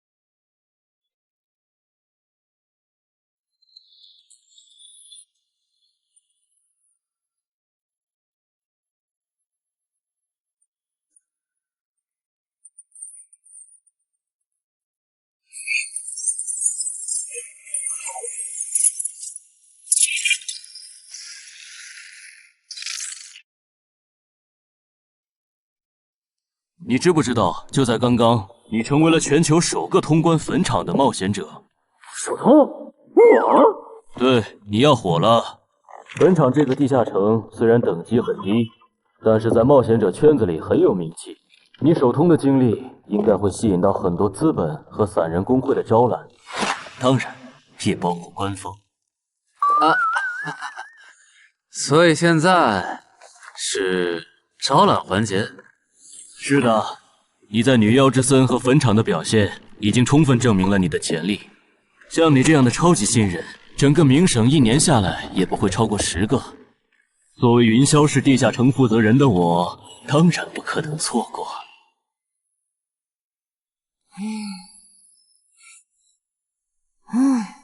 恩姐，你说那个叫双李的，是不是想抢走陈海哥的通关奖励啊？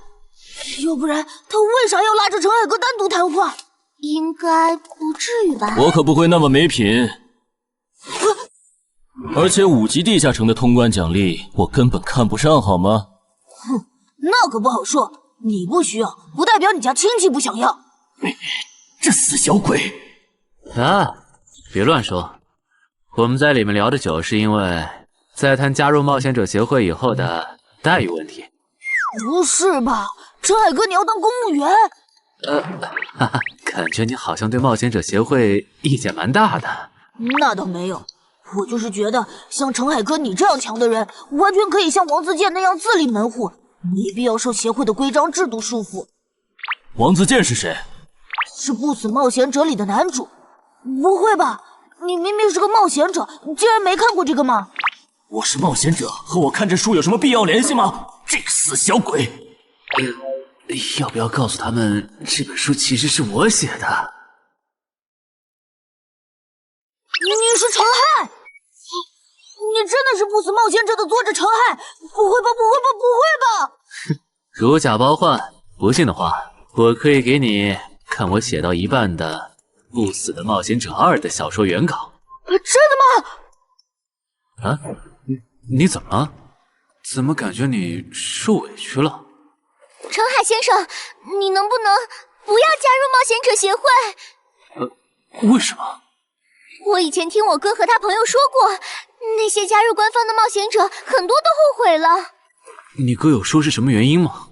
没有，但我还记得他们谈话时的表情非常的严肃，甚至还发生了激烈的争吵。这样吗？我会慎重考虑的，谢谢你为我考虑这么多。不，我才应该道谢。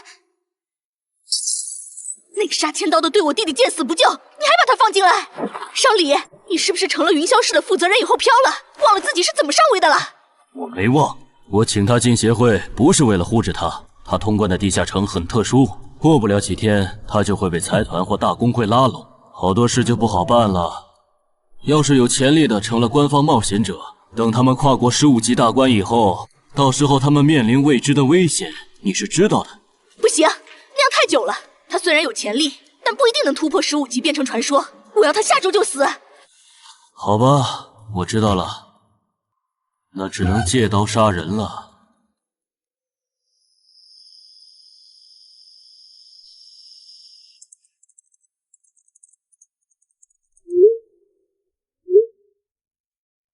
坟场？这个地下城的情报不是早就挖无可挖了吗？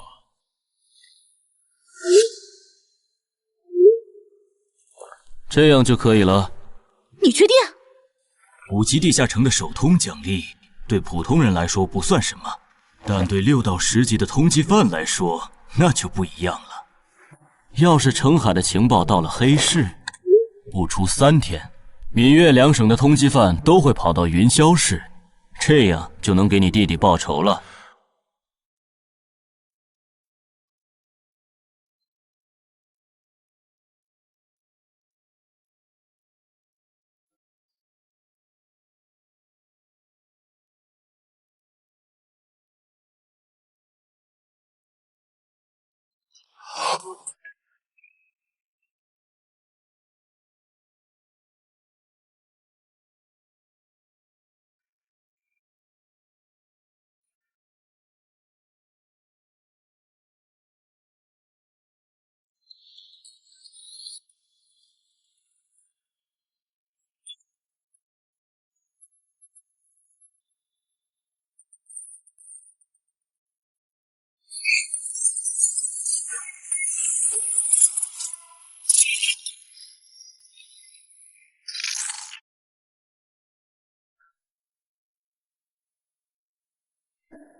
我的个人信息要3天后才能录入官方的冒险者系统吗？是的，我记得程先生你是东山人吧？要不我这边先给你安排一下暂住的酒店，这样你这几天就不用两边跑再折腾了。不用，刚好我要回东山办点事，那我3天后再来云霄。好的好的，那咱们3天后再联系。前提是3天后你还活着。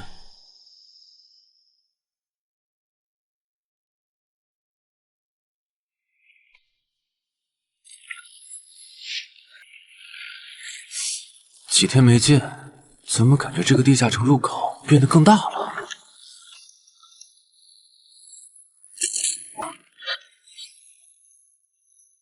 准入等级6级，也就是说，这个地下城的等级现在介于6到10级之间了。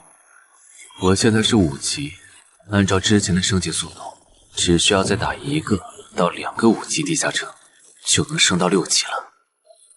上次翻论坛的时候，我记得东山这边好像有一个5级的地下城正在招募人手，我看看还在不在。好耶，还在。你好，请问你们的招募条件是？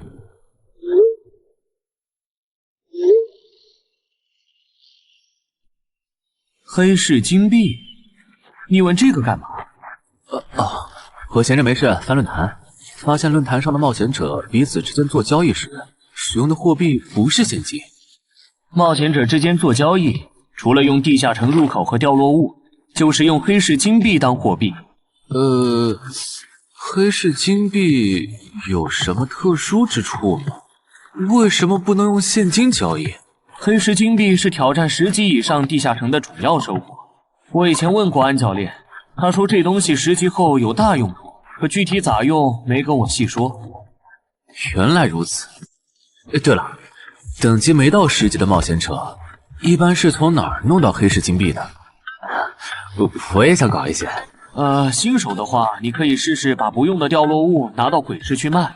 你要卖吗？要的话，我晚上可以带你去东山的鬼市。要，谢谢徐哥。东山这边的鬼市只有每周一的凌晨2点到4点有。你别看这边人很多，实际上只有1/10是冒险者，甚至更少。这些摊贩也是卖的东西真真假假，很容易上当受骗。听起来有点像古玩市场。差不多吧。总而言之，东西先别急着卖，多转转，弄清楚物价后再卖东西。我这边还有点事，就不陪你继续逛了。好的。看不出他这人还怪好的。好了，到我来扫荡了。小哥，来看看这些，可都是宝贝啊！瞧一瞧，看一看喽！精品装备，仅此一天，价高者得。小哥，来看看我的矿石啊！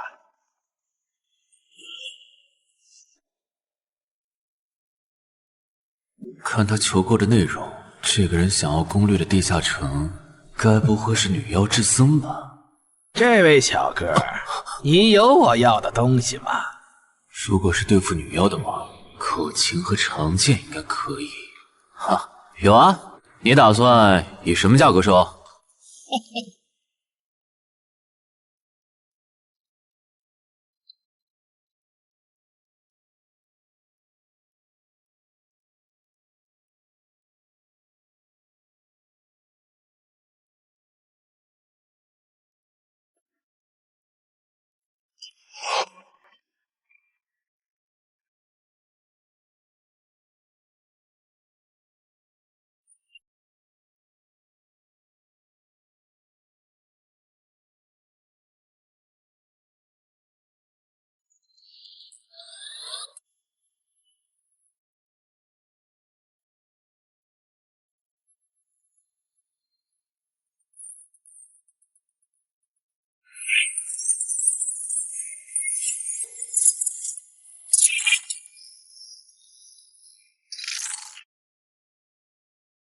我得先看看货，货好，价格都好说。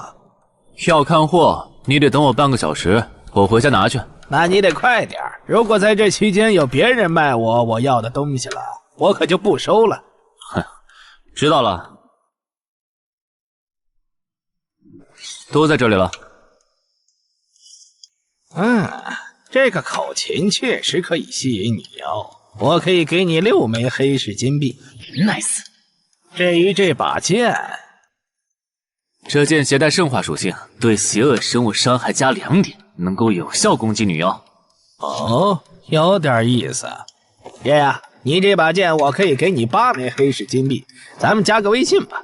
之后我这边如果再有需要，交易起来也方便。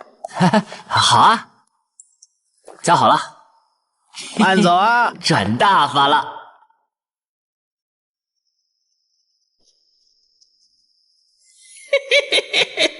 疏于防范了哟，坟场通关新人。唉，都过去1个多小时了，那个叫四海为家的怎么还没来？算了，不等了。各位新老朋友，大家好，我是5级哥布林地穴地下城的入口拥有者搬砖小 C。我左手边这位是协会冒险者林女士。哟，本次攻略已在官方备案，大家可以不用担心秃鹫的问题。这边的3位大叔和我组队过3次，是实力和人品都很过硬的老手。这小子怎么每次都这么磨叽？然后是本次行动的金主，目前还是普通人的王老板。大家好，鄙人姓王，是东山地产的经营者。最后是新朋友，爱写作的东山市民，和今天也很闲鱼呢。他们都是3级以上，可以胜任后援工作。大家好。怎么这些人都喜欢在公园集合呀？上次的师傅秃鹫事件后，我都快对公园有心理阴影。大家都互相认识了，接下来请随我前往哥布林地穴的入口所在地吧。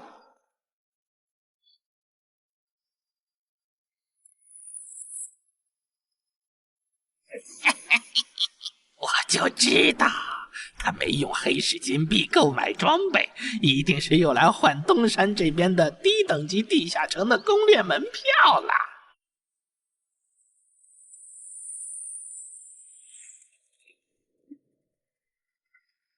哎呀，那个还要走多久啊？啊，快了，入口就在前面。小三，这入口你是怎么发现的？这也太偏了。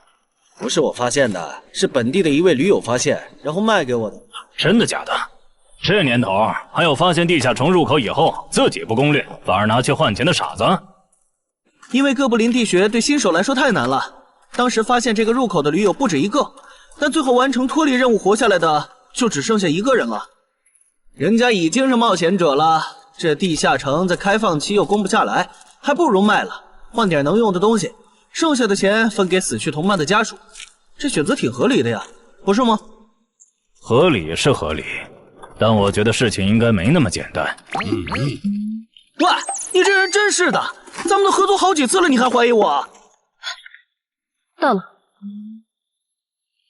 形状、颜色、大小完全一致。没错，这个就是5级的地下城，风险评估过了，可以进。讨厌，这一下你放心了吧？喂，我再跟你们说一遍啊，进了地下城，里面的哥布林归我们管，你们就负责保护王先生，都没意见吧？我这200斤肉就交给2位了。脱离任务呢？通关任务大家都一样，但如果我的脱离任务是狩猎哥布林，那我们会优先满足你的脱离任务，然后再考虑通关。这么容易就能拿到通关奖励，那我更没意见了。我也是。你们脱离任务是什么？杀死2只哥布林。哦，我的也是。看来咱们的任务类型都一样，只是数量上有差异。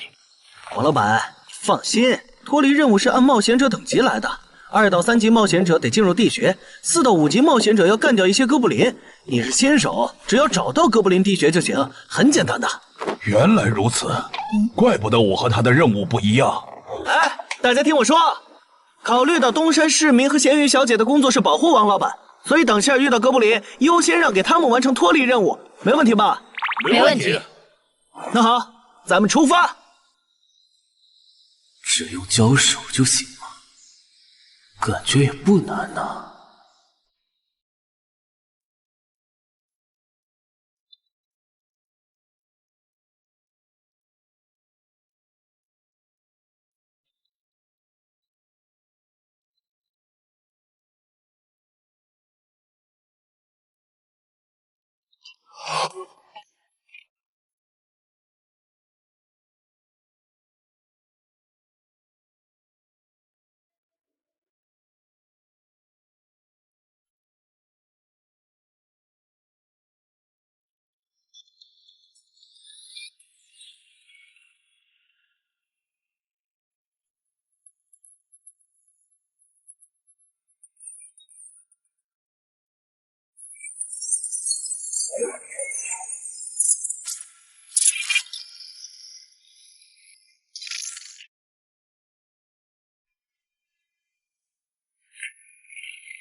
这个你不要吗？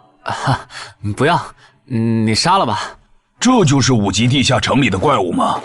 感觉也没多强啊。那是因为现在遇到的都是小怪，真正难搞的 BOSS， 得深入地穴以后才能遇到。一般情况下，哥布林地穴的 BOSS 哥布林勇士，得3、5个老手一起上才能干掉。原来如此。那如果这个地穴里有2只甚至更多的哥布林勇士，咱们能对付得了吗？那肯定是对付不了的。不过一个哥布林部落只会诞生1只哥布林勇士，目前全球就1对冒险者遇过双胞胎哥布林勇士，这种小概率事件咱们肯定碰不上。那我就放心了。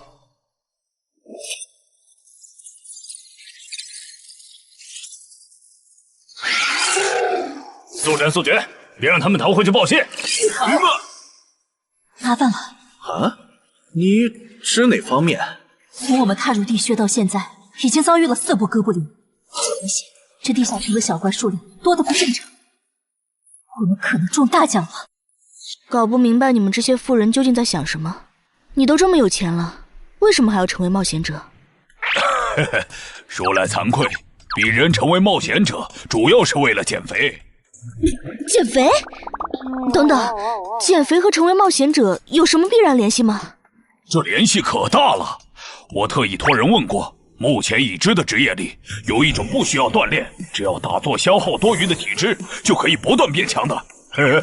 你不觉得这种职业很适合我这种有钱但是又下不了苦功去锻炼的人吗？花这么多钱竟然只是为了减肥，你们有钱人的世界真难懂。我们在聊什么？能让我也加入吗？哎呦，连锁子甲都准备了吗？程先生真专业。你之前进地下城的时候也穿的这一套？对啊，如果没有这套防具，我早就死在地下城里了。相反，我倒是很不理解，你们为什么不穿防具？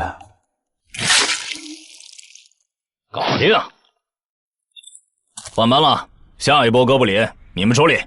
行，接下来我们负责打头阵。评分机制，你不知道吗？在地下城内借助的外力越小，完成任务后得到的结算评级就越高。原来还有这种设定吗？我说你的脱离任务咋比我简单？原来是靠全副武装过了地下城。我看你到现在也没有几个有用称号，说白了，你就基础属性等级高些，跟新人比也强不到哪儿去。其实难搞。虽然知道野队不靠谱，但是没想到会这么不靠谱。8人组里竟然有2个新手要保护。你们3个等会儿再聊。拦路的哥布林小队已经清理掉了，可以继续前进了。好嘞。怎么有3个岔路？正常的5级地穴不是最多只有2个吗？看来我之前的担忧没错，咱们遇到了 bug。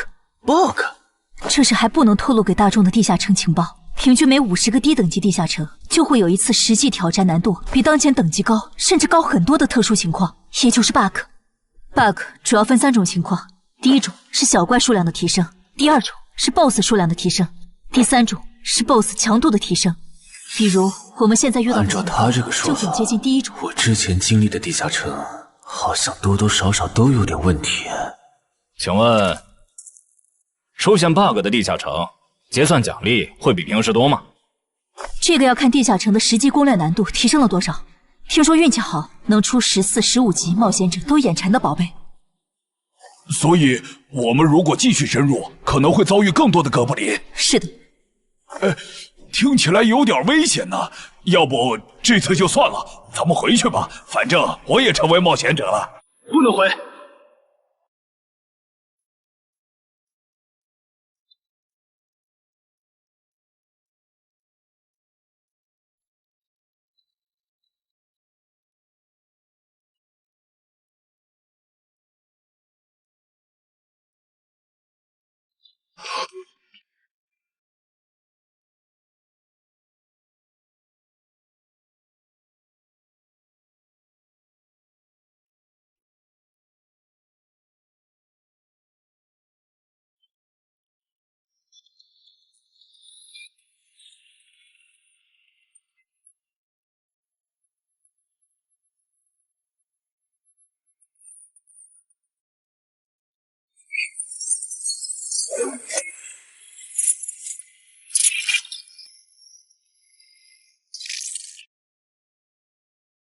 这个地穴的哥布林数量虽然变多了，但 BOSS 的强度没变化呀。我们只要把 BOSS 解决了不就行了？嘿，只要速战速决，在大多数哥布林发现我们之前，找到并杀死这个地下城的 BOSS， 其实和正常通关没多大区别。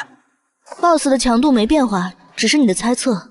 要是 BOSS 强度大幅提高，无法快速击杀，等他的援兵一来，咱恐怕就得被困死在这地下城了。所以就要放弃啊？这点风险都不肯担，那还不如尽早转职当后勤算了。这是一点风险？情报不足就去挑战等级比自己高的地下城，简直就是找死！那个，要不这样好了，咱们举手表决，想要继续的留下，想退出的就原路返回。这主意行，两不耽误。来去自如，这你满意了吧？哼！现在开始举手表决，要留下的举手。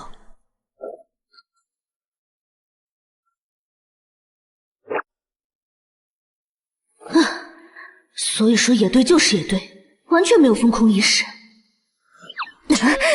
不是，你有毛病吗？他们等级高，想拼一下我能理解，你实力还不如我呢，你凑什么热闹？但我还是想试试。既然大家已经做出选择了，那就在这里分道扬镳吧。王老板，你的通关费用我晚一点退给你啊。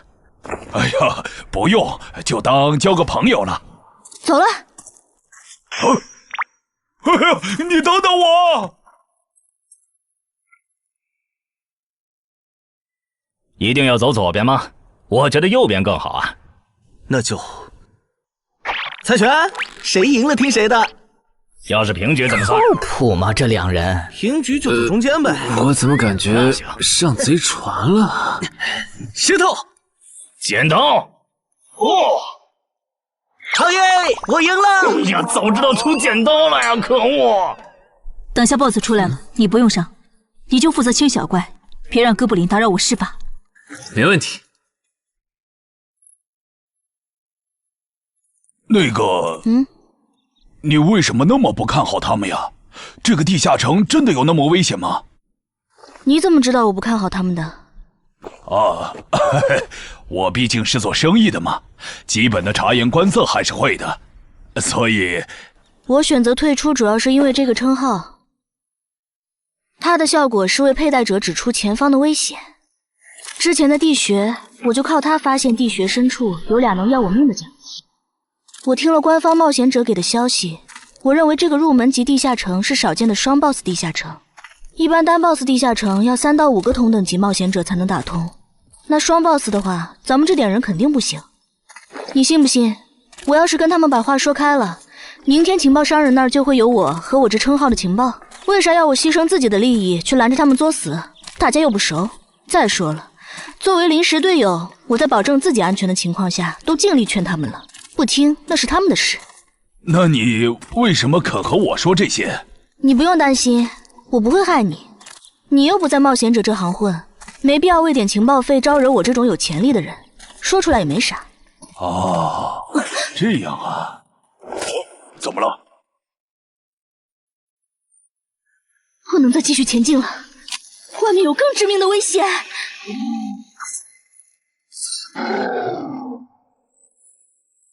2级速能法术，烈焰爆！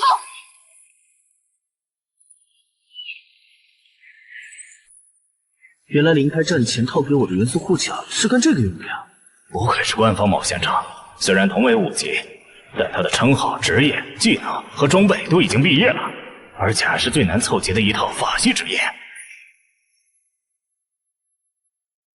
干得漂亮！换班，下一波哥布林你们来处理。好的。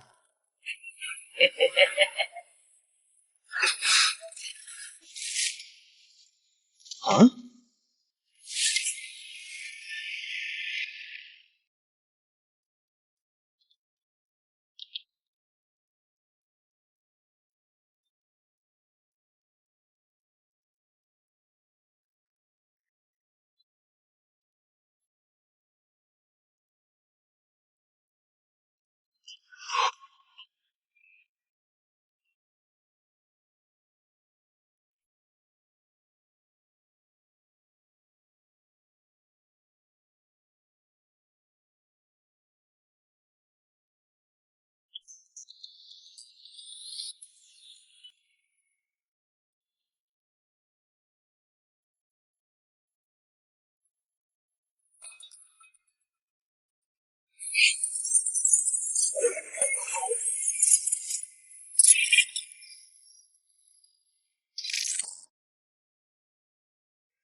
你们看，那是不是 BOSS 啊？怎么感觉有点不太一样啊？应该不是吧？真马哎，和哥布林勇士完全不沾边啊！等等，这是……大家小心，这确实是 BOSS， 只不过不是哥布林勇士，是哥布林萨满。给我冲！大家速战速决，在哥布林勇士出现以前结束战斗，不然我们就危险了。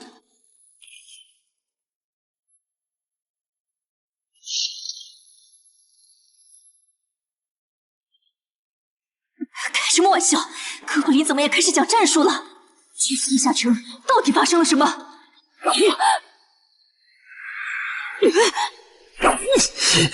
快走，我来会会这家伙。林那边好像遇到麻烦了，你们出个人去帮忙。你在开玩笑吗？这么多哥布林，我们哪抽得出人手？快去帮他们呀！这边我一个人能行。可是，走啊！待在这儿，影响我发挥。我会尽快解决掉哥布林萨满，然后来帮你。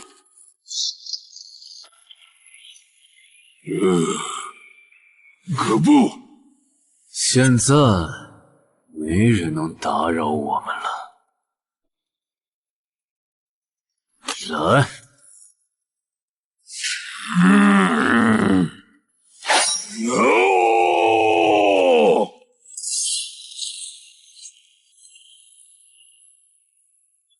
这个 BOSS 力量惊人，但太笨拙了。就算不用一步一杀，我应该也能躲过他的大部分攻击。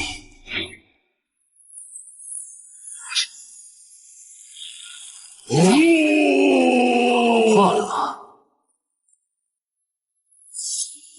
太简单了。虽然你狂化后的速度和力量涨了，可出招没个计划，反而更容易躲了。所以，这就是5级地下城 BOSS 的强度吗？说实话，有点扫兴。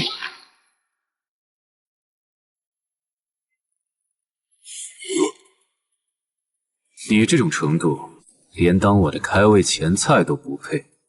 可不！可不！连死战到底的勇气都没有吗？这样看，我以后不用对5级地下城抱有期待了。这个地区到底还有多少哥布林啊？再这样下去，我可顶不住了！再用一次那个火焰魔法！你以为我不想吗？这个哥布林萨满一直在用低级法术干扰我施法。等一下，通关任务怎么完成了？我的也是。石头山市民解决掉了哥布林勇士，大家再撤一下，他等下应该会来支援我们。我看不见得，他既然已经完成了通关任务，就没有理由再回来冒险。那咱们也撤吧，反正通关任务已经完成了。不行，如果我们不能一鼓作气杀死哥布林萨满，那撤退的路上我们会被他们耗到死的。您说的对，现在还不能撤，大家顶住！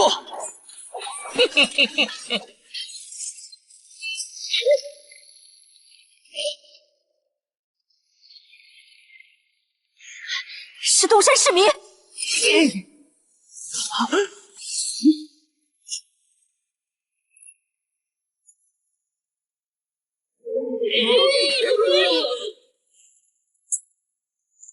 你从哪儿找来的大佬啊？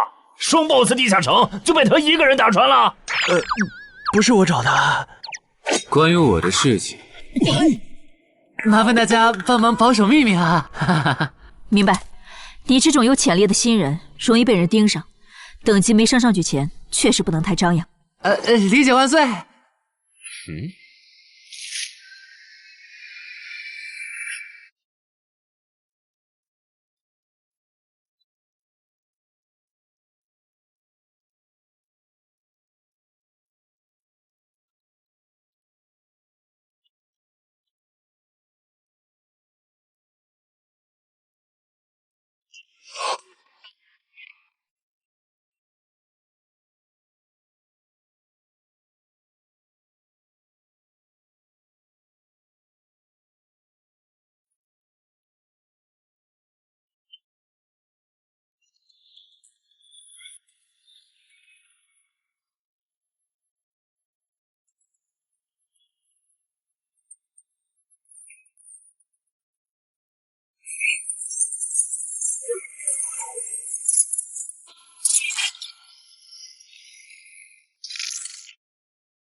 不能出去，外面有更致命的危险。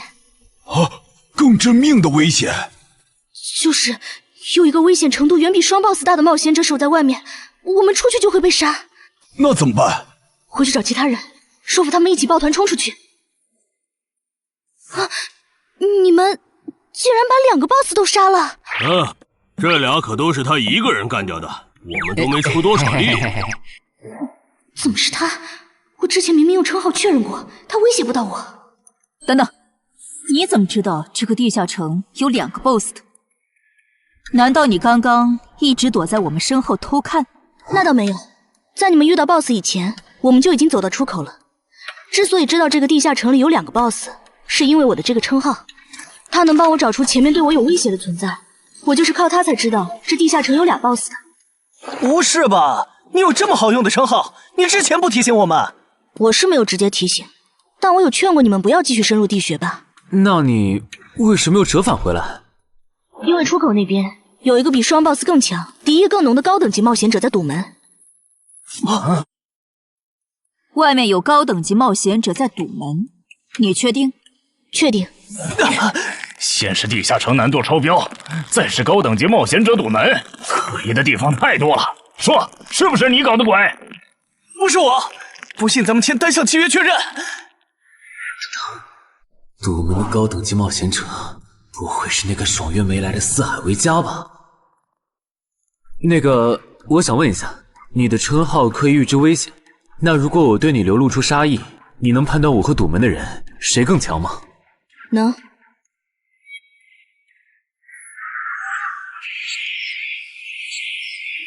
现在，我和外面的那个高等级冒险者，谁强？外面的要强一些。明白了。那摆在我们面前的，就只有一条路。大家先去结算各自的脱离和通关任务，等提升完，咱们就去和出口的堵门者拼命。也只能这样了。早知道买这个地下城会出这么多事，我当时就不该手贱。事已至此，后悔也没用了。再说，咱们这么多人，未必打不过。这都多久了，怎么还没人出来？那个通关坟场的小子不会死里边了吧？你有没有兴趣？不好意思啊，我想再考虑一下。没想到第一次进入地下城，就让你遇到这种事，实在不好意思啊。结算出来了，这次没有掉落史诗级奇物，看来双 boss 的地下城难度也远不如坟场啊。感觉下一个地下城可以跳过6级，直接尝试7级了。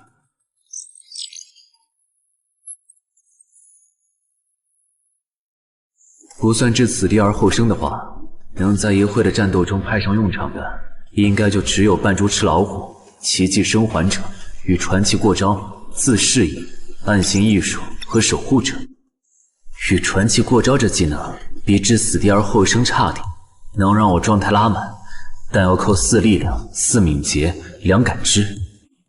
至于暗行艺术，应该是和扮猪吃老虎搭配，靠扮猪吃老虎走到目标的视野盲区，然后换暗行艺术逐渐接近目标，最后再切到置死地而后生，从而打出完美的突袭。至于守护者，最合理的应该是依靠与传奇过招的感知加2，提前确定目标的下一步动作。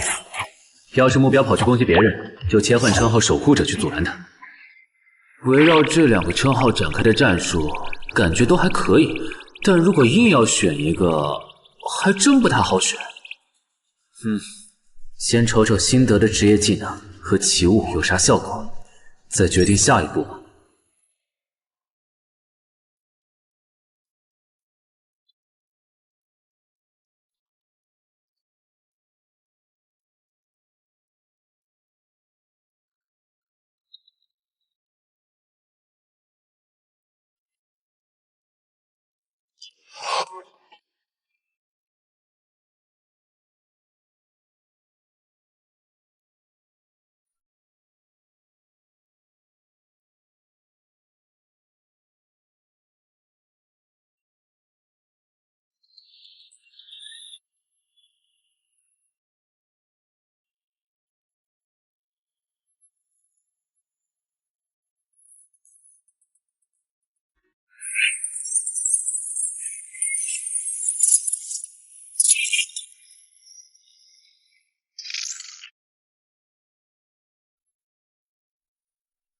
这个向死而生不错呀，就凭它能够提升步伐和身体柔韧性这点，搭配一步一杀的技能效果，我以后就可以在闪躲的同时攻击敌方要害。好技能啊！还有这个假死技能，考虑到在现实世界，冒险者死后是不会产生掉落的，我完全可以利用这个技能装死，然后找机会偷袭反杀。嘿嘿，兵不厌诈。只要那个堵门的不是脑子有毛病，非得跟尸体较劲，我就能狠狠地阴他一把。当然，这是万不得已的选择。要是可以的话，我肯定想光明正大的赢。哇，这次掉落的东西都很棒啊！骨笛、萨满旗帜和传承之书，以后去地下城就能有个哥布林跟班了。而且这个哥布林的秘药搭配上骨笛，运气好的话，能拉来一只哥布林勇士当打手。保险起见，我就不继续囤升级券了，先把战斗力拉到最高再说。我目前持有的奇物中，等级最高的就是这家伙了。把奇物升级券用在他身上，肯定是最优解。哼，就这样。对传奇亡灵库罗德的头盔使用奇物升级券，只能升到史诗级。那算了，先用装备熔炼炉把这几个用不上的给熔炼了，看能出什么好东西，再决定奇物升级券用在哪儿。不是装备型的奇物不能熔炼了，那我手里没用的装备，估计也熔不出啥好东西。没办法了，用奇物升级券提升被污染的名剑吧。使用奇物升级券。好酷的剑！头盔和武器确定了，那装备祈愿券就用在防具上了，正好替换掉我买的锁子甲。厉害！这套铠甲穿起来比我之前用的锁子甲还轻便。东山市民，你那边完事了吗？差不多吧，你们整理完了吗？完事了，再给你们上一轮 buff， 就可以出发了。你的装备好酷啊！这些都是你在这个地下那再等我一下，我招个怪物随从。啊！喂，别无视我呀！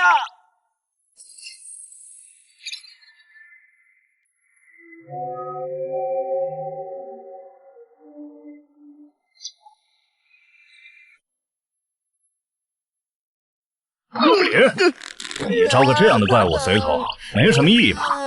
这小东西连半个战力都算不上，不帮倒忙就不错了。别急，我还没完事。接着，喝了它。不！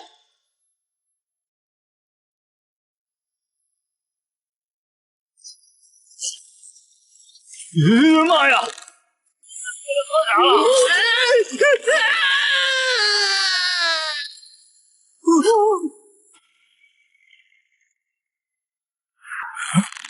天哪，他变成 BOSS 了！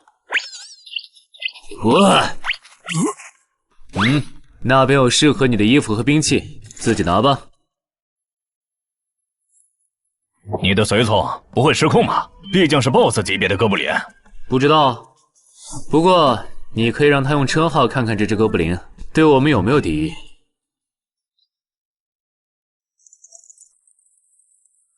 看了，他对我们没有恶意。那就好。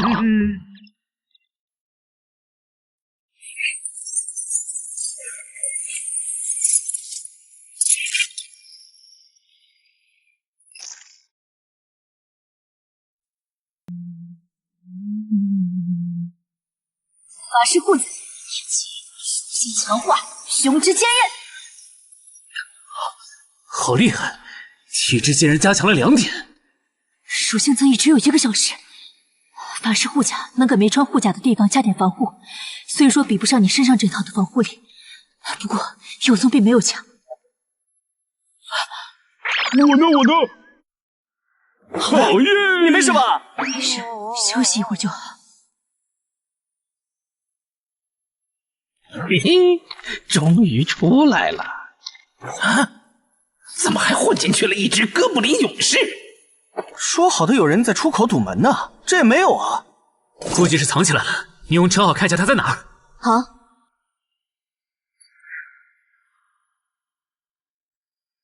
啊，找到了，他躲在1点钟方向最粗的那棵树后面。大家小心，他在入口前面放了很多捕兽夹，注意别踩到了。捕兽夹？哪里有捕兽夹？嘿，有探查类的称号吗？真是够讨厌的。原来是他，这么一来就全明白了。女妖之森刚通关，他不去那儿的黑市买通关物资，却来东山碰运气，肯定有猫腻。知道我在东山的没几个人，团队领袖跟我签了保密协议，肯定不是他。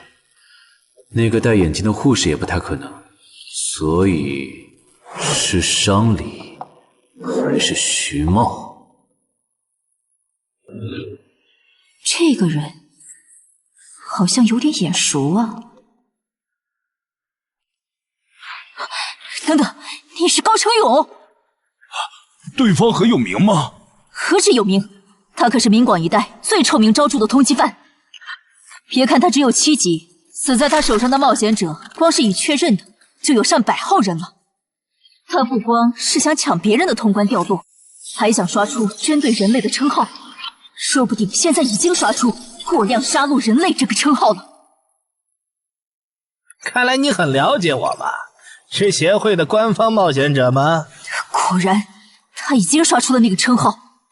这样吧，我们做个交易，那小子留下，你带其他人走。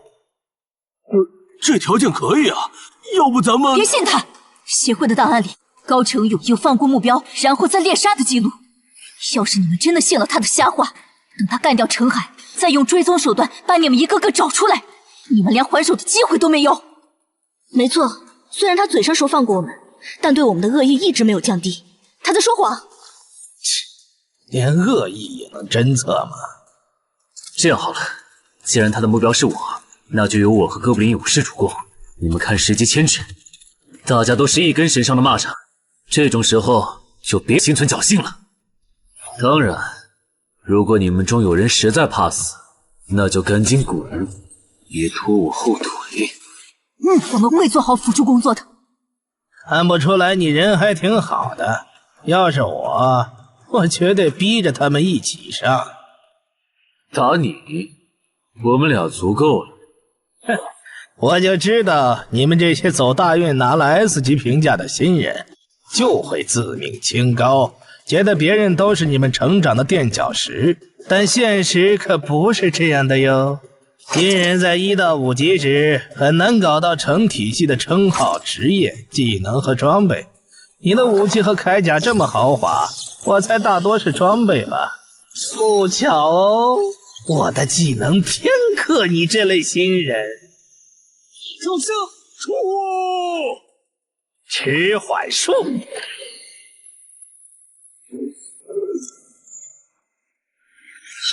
速度变慢了。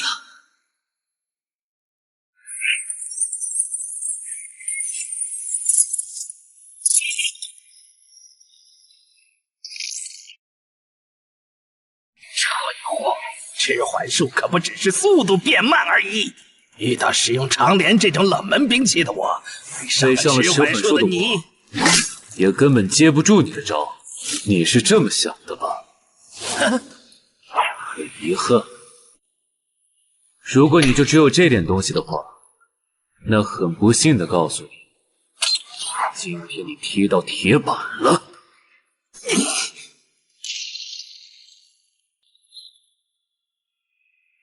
开什么玩笑！我百试百灵的组合技，竟然被他这么简单的破了吗？这真的是只经历了3个地下城的新人该有的水平吗？那个高成勇也没有你说的那么厉害啊！一上来就被陈海大佬没收武器了，感觉陈海大佬都用不上咱们了。不是高成勇不厉害，是陈海太强了。现在的他，恐怕和明省分部重点培养的那位超新星是一个水平。如果我说我认栽，那把长镰我也不要了，能放我一马吗？换位思考的话，你会吗？说的也是。消失了，已经披风的效果是隐身。唉，一想到超新星要死在我手里，我就感到惭愧呀。如果你没遇到我这样的新人杀手，大概会成为传说级冒险者吧。可惜，今天你就要死在这儿了，是你选择的死战。陈海，小心，那人没走，就在你周围。你这娘们儿！你在看哪儿呢？你不可能！你怎么知道我在这里的？因为我感知20，你的一举一动在我这儿都是明白。蛮感知嘛。这个人你来手。好嘞。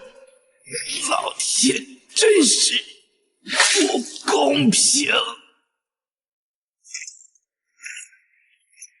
我想问一下，3人冒险者如果要加入协会，录入个人信息大概要多久？工作日的话，半天。这么看来，就是云霄市协会泄露消息的。我申请加入东山的官方冒险者协会，不过我前天口头上答应要加入云霄市的，他们还没录入我的个人信息。现在换到东山，程序上合规吗？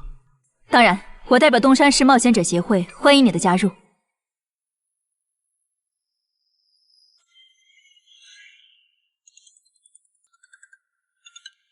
喂，我考虑了一下，还是决定不成为云霄市的官方冒险者了。为什么？你的个人信息明天就能录入进系统了，怎么又变卦了？因为我刚刚除掉了一个 A 级通缉犯，叫高成勇。东山的冒险者协会知道后，邀请我成为本地的官方冒险者。这样嘛，也挺好，成为家乡的官方冒险者，做事会更方便一些。对，我也是这样想的。那我挂了。以后常联系。废物，都是废物！你那边说完了？说完了。哎，你怎么还没走？因为林姐也邀请我加入东山的冒险者协会了，等下要和你一起录入个人信息。这样啊？说实在的，你也被协会邀请加入，我都有点怀疑官方冒险者头衔的含金量了。我不就是在地下城的时候嘴了你几句吗？至于这么阴阳怪气吗？小心眼！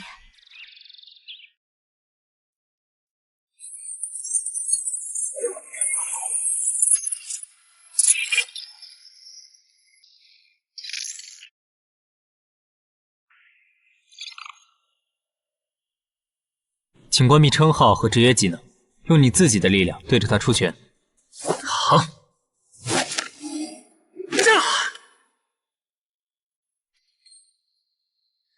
不愧是官方，测基础属性的工具比变身馆的强太多了。12点，那我呢？他们测完了吗？测完了，他的力啥玩意儿都是12。17点，只有12吗？这跟他之前的表现差太远了，我以为他至少14甚至15呢。只有12点却能杀掉9级的高成勇，主流的职业称号肯定够铁德业，等我激活了职业和称号，再测一次，肯定压过你。陈海先生，你的个人信息已经录入了，这是你的证件。这么快？特事特办，你可是以1级之力打穿了双 BOSS 地下城，还单枪匹马完胜高成勇。另外，6到10级官方冒险者每年得通关2次协会指定的同级地下城，不然就得从攻略组调走，去情报或资源采集组，把时间花在身体塑造和实战训练上，半年通关1个地下城就行。没问题。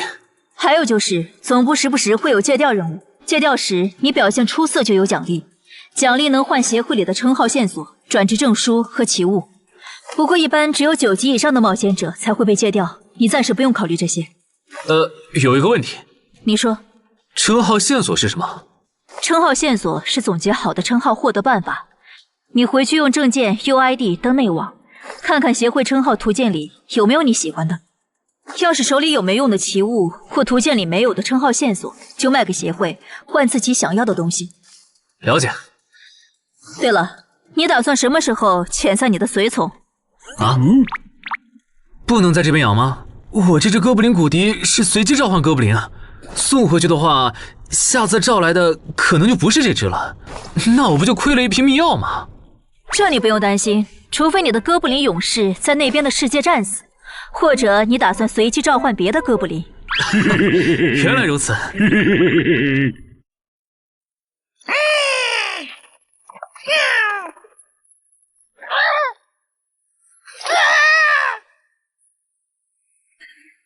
跟我来吧，我带你们去认识一下同事们。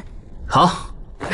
大佬好，我叫梁家坤，是东山这边的冒险者候补，目前的利米分别是。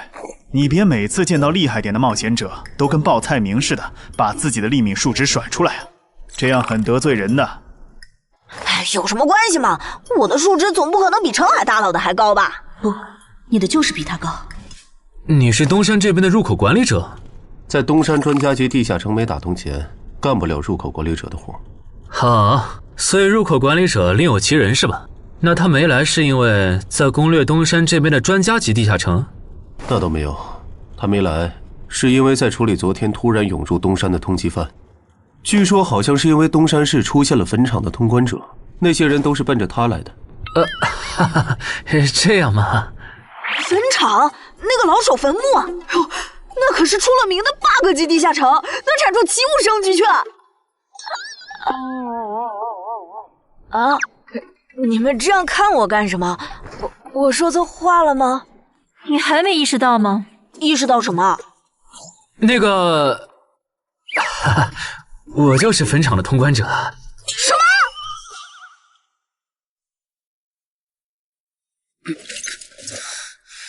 虽然已经说好这段时间把精力用在属性提升和恶补地下城知识上，但家里这个入口，我还是想有始有终，一个人单刷的。我全力以赴的时候，大概相当于10级，完成脱离任务应该也没什么难度吧。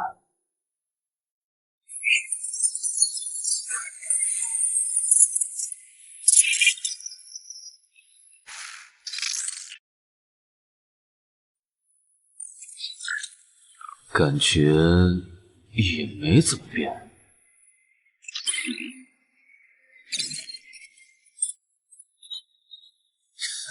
原来冒险者面板还能升级吗？那是不是等11到16级的时候，我的面板还会有变化？怎么感觉升到6级后的限制反而变多了？等升到11级，不会还来一些新的限制吧？就先这样，搞定。账号弄完了，让我看看这次的脱离任务是什么。脱离任务从单选变成2选1了，这对不打算通关的冒险者来说倒是个好消息。不过，豺狼人，原来这片森林除了鱼人以外，还有别的怪物吗？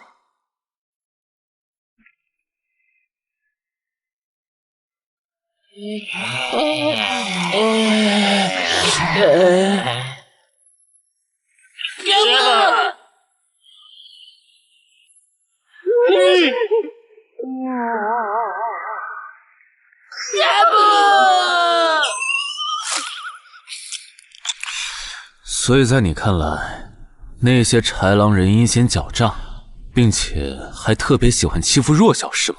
没错没错，就是这样。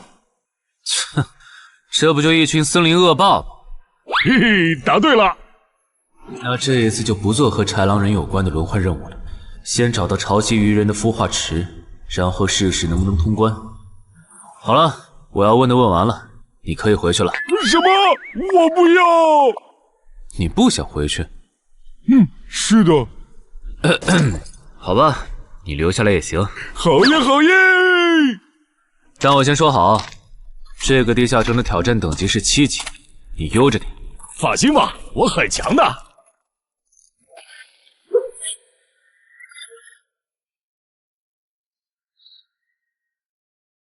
结果你还真组了个野队，让人家带你通关。嘿，还是5级的地下城，你这胆子够大的。嘿嘿，其实还好啦，虽然中间出了一些意外，但也因祸得福，认识了2位很有潜力的冒险者。你这就是幸存者偏差。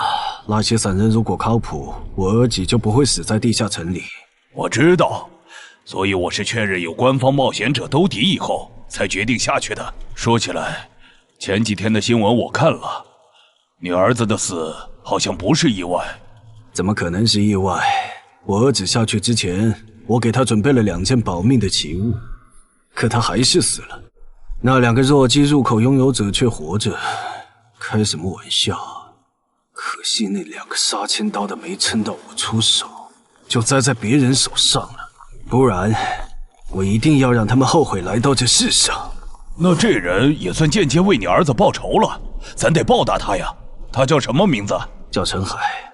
我这次来东山，就是要当面感谢他。陈海，你认识？我组的临时野队里也有一个姓陈的，可能就是他。什么？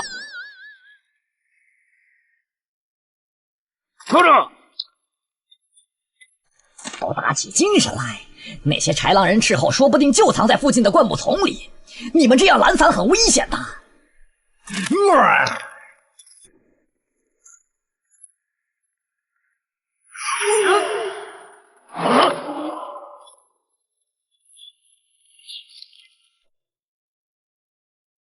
话说，你会说他们的语言吗？当然，需要我帮忙翻译吗？先不，我有一个能在这种场合上派上用场的奇物，如果它不好用，我再找你。你们的孵化池在哪？告诉我，我可以留你们一命。你以为我会出卖我的族群吗？绿皮傻大个的小跟班儿！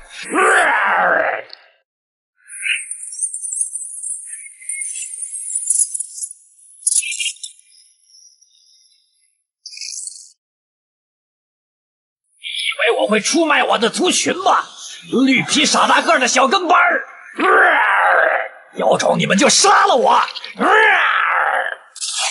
队长死了，别得意，领军大人会为我们报仇的，咕噜。在湖底有一个水下洞穴，穿过洞穴会抵达一个天然的地下洞窟，我们的孵化池就在那里。你吞吐，咕噜。这只留他一命，挂树上。之后咱们去找湖。你跑那么远干什么？人类果然都不是好东西。那个冒险者很强。不好，是白战的霍格。去通知游击队，把湖里的鱼人引出来，给这个冒险者创造破坏孵化池的机会。好的，霍格老大。至于你，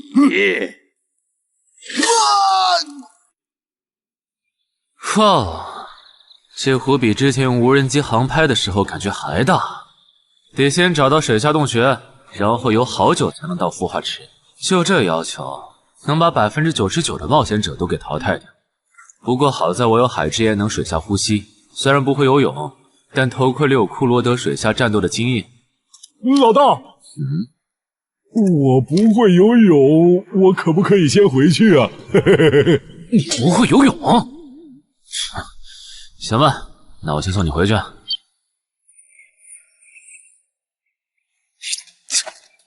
呦，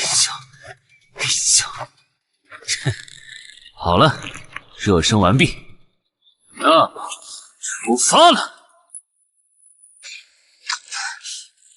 果然，依靠海之炎和库罗德的头盔，就算是我这种旱鸭子，在水里畅游，那还不是小菜一碟。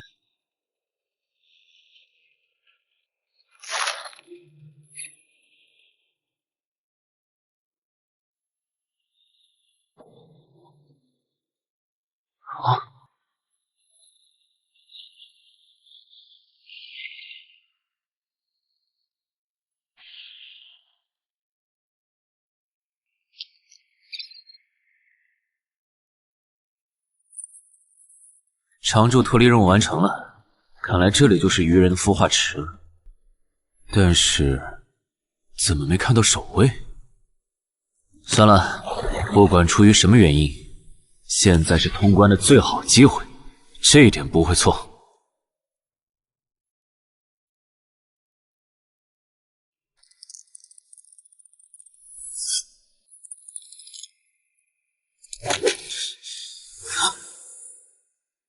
就一个咕噜，有点不够分呐，咕噜。都过去这么久了，竟然还有不知死活的笨蛋想要捣毁孵化池，咕噜。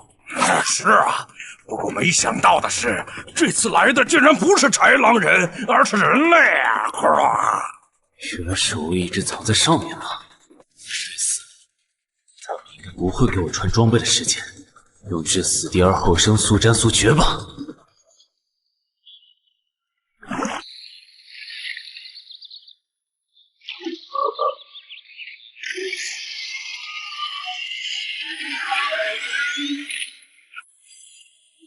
有人类闯入孵化池！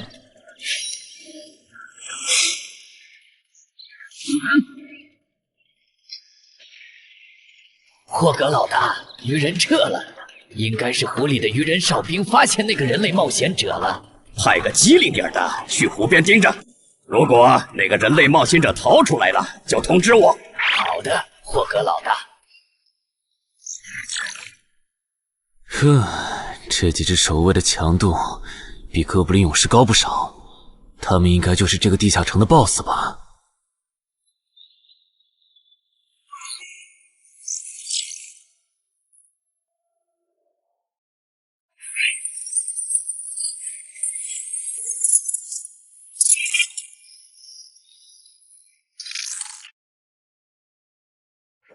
？6到10级这个阶段的地下城 BOSS。通常可以划分为团队增益型和个体高战型2类。前者实力一般，但可以为同种族个体提升综合实力。独狼面对这种类型的 BOSS， 几乎很难靠一己之力通关。每次上我的课，你不是翘课就是打哈欠，怎么？我的课有这么无聊吗？但你今天讲的内容之前不是讲过吗？你要是说点11级以后的常识，我说不定会认真听。你以为我喜欢讲这些？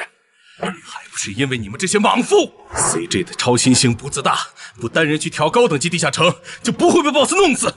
公司也不会把我临时叫过来跟你们突击补课了。什么？顺治死了？是啊，你这几天没上论坛吗？大家都吵翻天了，说他的死浪费了 CJ 对他的投资。哼，这我还真不知道，到底怎么回事？你快和我说说。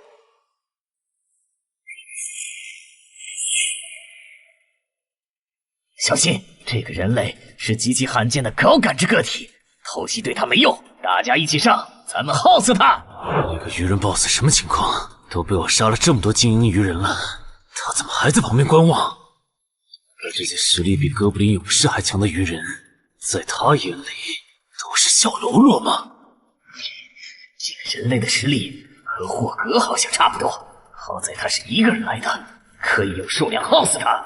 杀了素质，精英怪把他体力耗得差不多，剩下的精英恐怕也没多少了。到那时，霍格如果察觉出我方兵力空虚的话，恐怕算了，还是冒一点险吧。终于感到心疼，要亲自出马了吗？奇迹生还者，这个很久了。领军大人小心，这个人类冒险者和霍格一样强。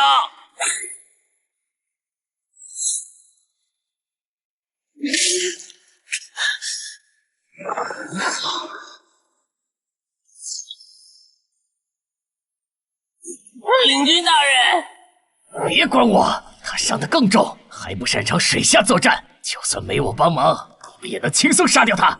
把脑袋给我带回来。是，领军大人。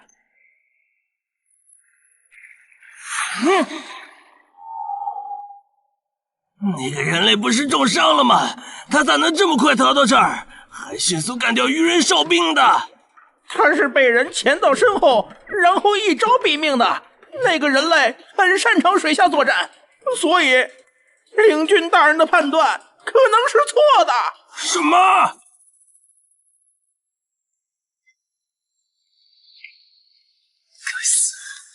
总算活着逃出来了，多亏了这个奇迹生还者呀，不然我就得交代在这儿了。果然和我预想的一样，那个鱼人 BOSS 沉不住气，要是他再晚点，我就会被耗死了。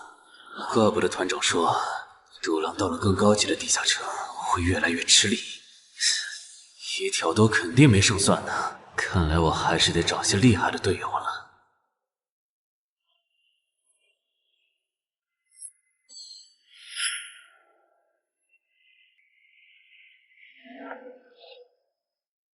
那个人类冒险者活着回来了，他现在是什么状态？我不敢靠得太近，怕被发现，但可以确定他伤得很重。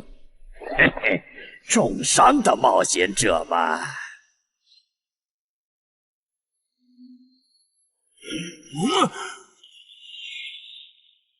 下次再找你们算账。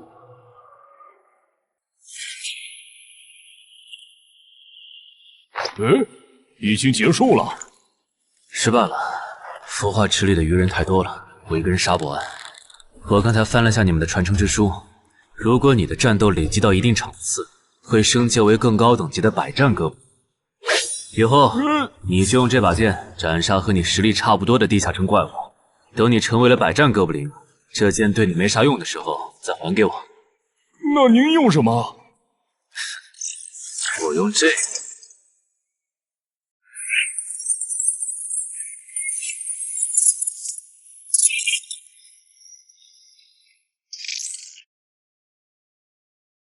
啊，对了，你以后得练一下游泳了。后面我还要再打一次这个地下城，到时你得出力。好吧。这一定是豺狼人干的。激活技能，与死亡共舞。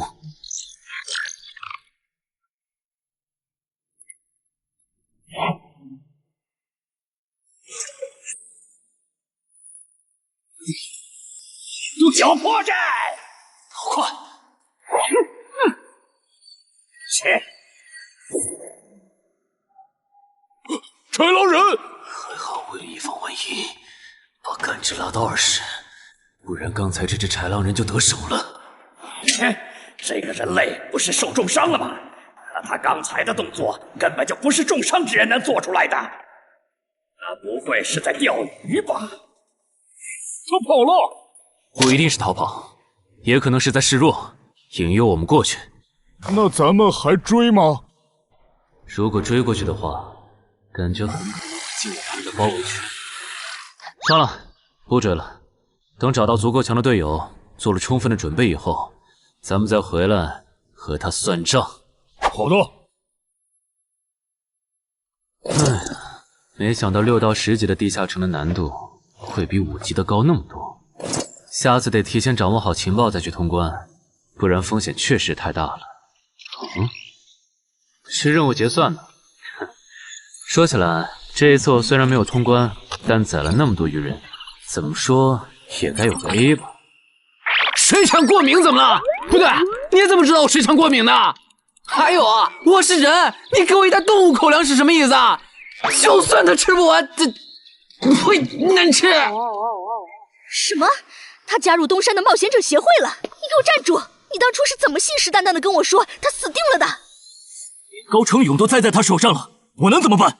听你这意思，我弟弟的仇你是不打算管了呗？哈，也是，你已经靠我爷爷成了云霄市入口管理人，上了岸的你哪能冒着被革职的风险对隔壁市的超新星下黑手呀？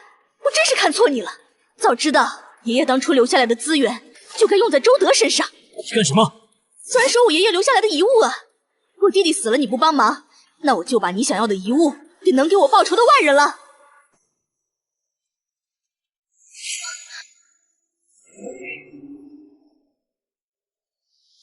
361、362、363。安然，黑市上出现了个你可能会感兴趣的悬赏。有人用传说级冒险者的遗物作为奖品，悬赏东山市某位超新星的命。徐茂又惹到谁了？不是徐茂，但这个人咱们都认识。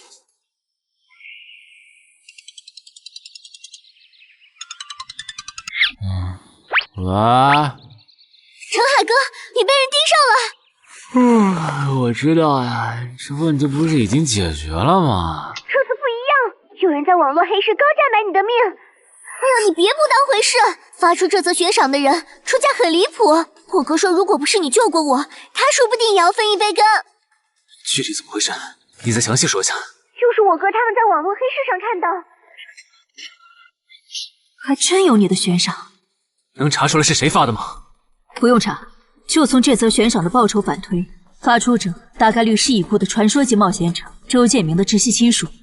你怎么和他们结上仇的？他们为了你把遗物都掏出来了。不知道，我都没听过这个人。行吧，那我现在联系老大，让他说服对面撤掉这则悬赏。如果是误会的话，看能不能让老大组个局帮你澄清一下。好的，那拜托了。对了，这几天你就待在协会吧。传说级冒险者的遗物一定会吸引很多人铤而走险。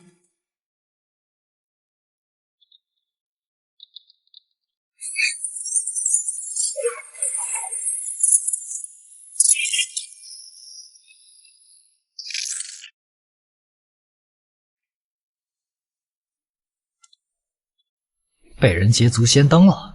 不对，这里似乎没发生战斗。看来那个叫程海的，当时应该在攻略自己家里的地下城。真不知道他是幸运还是不幸。虽然因为家里的地下城躲过了第一波袭击，但被堵在地下城里的话，他连逃都没地方逃。除了我和目标以外，这个地下城还有4个人，不知道是敌是友。你卑鄙！哪有你们人类有病？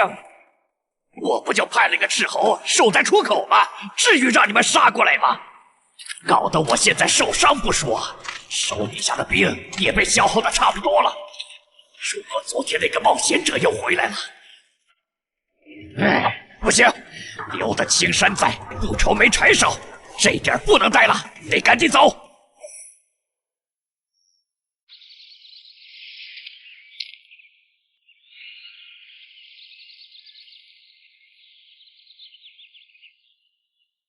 3个猎人，也就是说，目标那边顶多只有1个同伴吗？这么看的话，这个游戏变得更有意思了。安教练，你找我？对，程海被悬赏的事，你知道吧？知道。那正好，你给程海打个电话，如果他不知道自己被悬赏了，随便挑个6到10级地下城，邀请他和你一起打。剩下的不用我说，知道该怎么做。徐茂打过来的，肯定因为悬赏的事。不知道他是来提醒我的，还是来试探我的。哎呀，算了，还是不接了。反正家里地下城入口这次肯定是暴露了。要是之后问起来，我就说在攻略家里的地下城。啊！咱们来晚了，那个叫程海的，应该是被前面的人逼进这个地下城里了。我们还进去吗？进。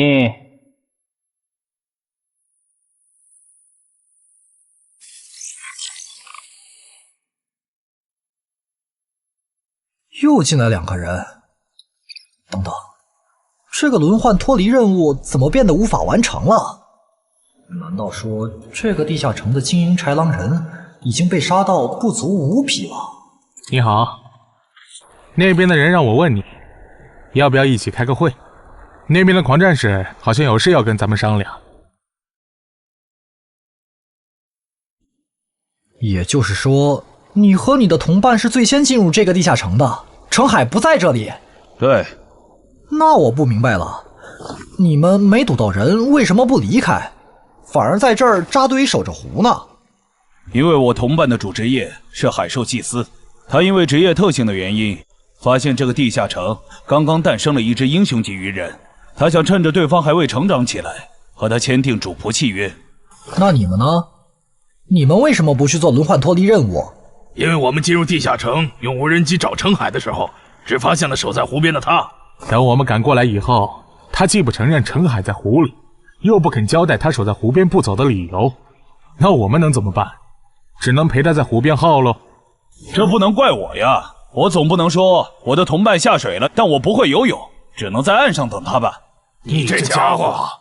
啊，我怎么了？先等一下，你们的事情我大概了解了，但这应该没有商量的必要吧？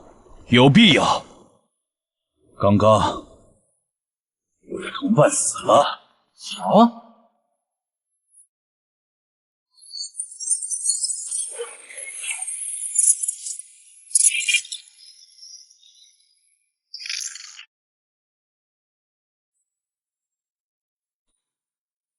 力量涌上来了。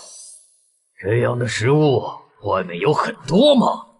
除了偶尔出现的人类冒险者，附近的森林里还有一批豺狼人。很好，把他们带过来。现在恐怕不行，因为昨天和今天的冒险者已经把我们的兵力削弱到无法和豺狼人抗衡了。那需要多久？50个日升和日落。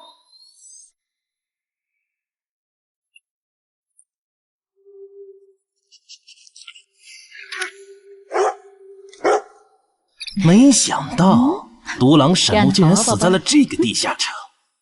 他不是一直这样莽吗？遇到克制自身的地下城，就会因为没有人帮他兜底而陨落。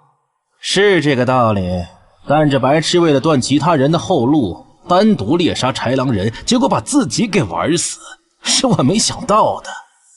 那我们之后怎么办？鱼人的孵化池大概率在水中，我们的职业和奇物都不适合在水下作战。完不成脱离任务的话，我们会被困在这个地下城的。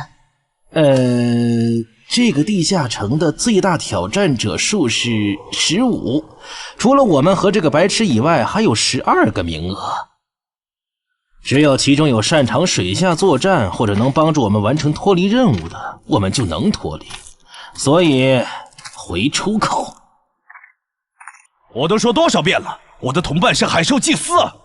这个职业的水下作战能力很强，以他的实力，不可能连逃回来都做不到。这个地下城绝对不正常。关键是现在要离开这个地下城，只能靠常驻脱离任务，这下麻烦了呀！回出口吧，排除掉那个搞崩了轮换任务的王八蛋，这个地下城还能再进7个人，说不定其他人里面就有能帮助我们完成脱离任务的。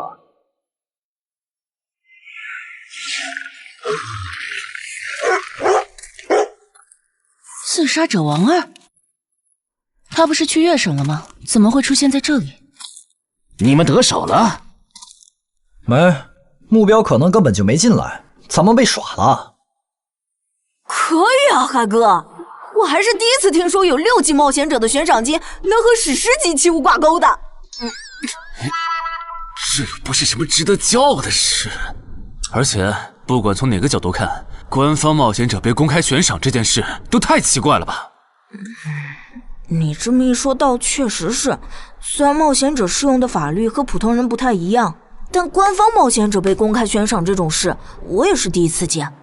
因为悬赏的发起人很特殊，他是已故传说级冒险者周建明的孙女，而周建明就死在天门入口翻船事件中。好痛啊！上吧！所以，战死在天门的周建明的后人才会继承遗物，拥有诸多特权。对，又因为周建明的孙子死在了坟场，而你又救出了2个本不可能活着的一般士兵，堵死了他弟弟的生路，所以周建明的孙女才会迁怒于你，想要你死的。照你这说法，我们的矛盾岂不是化解不开了？那倒不至于，老大已经约了民省负责人，也就是周建明的旧友，还有发布者，一起谈这件事情了。快的话，下午就能谈出个结果了。我们没来晚吧？没，刚刚好。那就好。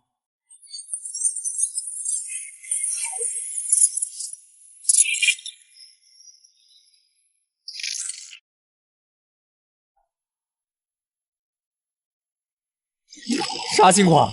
怎么进不去？刚刚那个人还可以的，不会刚好到我就满员不让进了吧？我觉得我们现在得团结起来，一起完成任务。话说，你们找到程海了没？他根本不在里面。啥？程海不在这个地下城，脱离任务需要下水才能完成。对，本来轮换任务不用下水的，现在任务推进不了，只能等入口翻转以后再进去了。关键是这片森林里的物资可能不够我们撑到入口翻转的那一天。那怎么办？有人的物品栏里带了足量的食物和水吗？我可以高价收。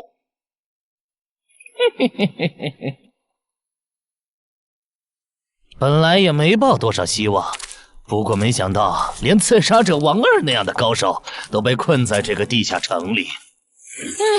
这样看，少了这些竞争对手，等我完成脱离任务出去以后，说不定真的可以燃制周建明的史诗级遗物了。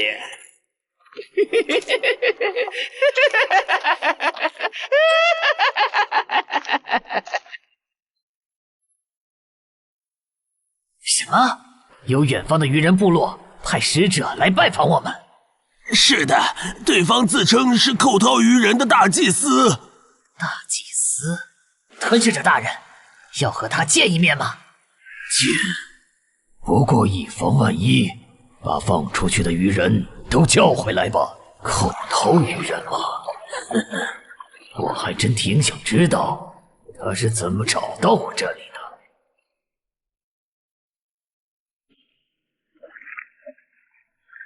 领军大人答应见你了，跟我来吧。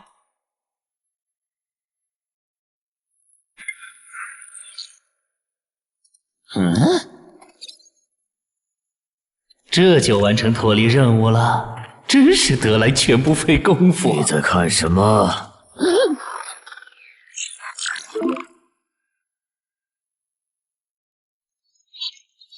英雄级单位，7级地下城怎么会有英雄级单位？你在发什么呆？吞噬者大人问你话呢。别慌，他们看不到我的任务面板，只要找个理由搪塞过去。理由，有了！本祭司拜访过很多愚人部落，但像你们这样能把孵化池放在地表生物完全无法到达的部落，我还是第一次见，一时有些惊讶。这样啊，那不怪你，毕竟不是哪一只愚人都能找到这样的风水宝地。嘿嘿，不对，他有问题。天赋不会说谎，打他出现在我视野里的那一刻开始，我的天赋就一直在提醒我，吃掉他，我还能再升一级。我的天赋是不会对同种族的愚人同胞生效的，他根本就不是愚人。如果不是那个叫程海的圣母心泛滥，我弟弟才是最有可能完成脱离的人。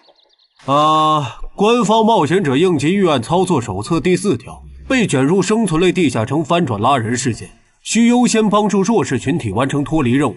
嘿，程海的操作完全合规，不是他的问题。但他那个时候还不是官方冒险者。周畅，你先别说话，我就问一个问题。您说，如果一切顺利，你觉得程海能成长到哪个程度？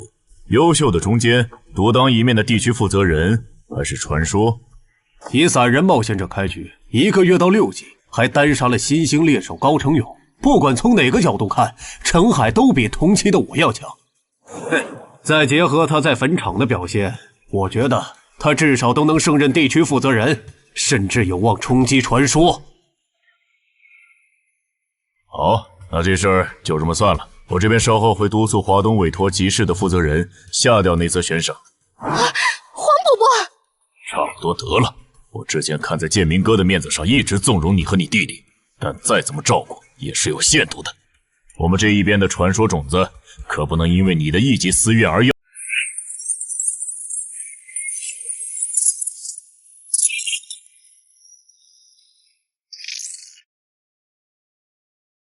程凯哥，好消息！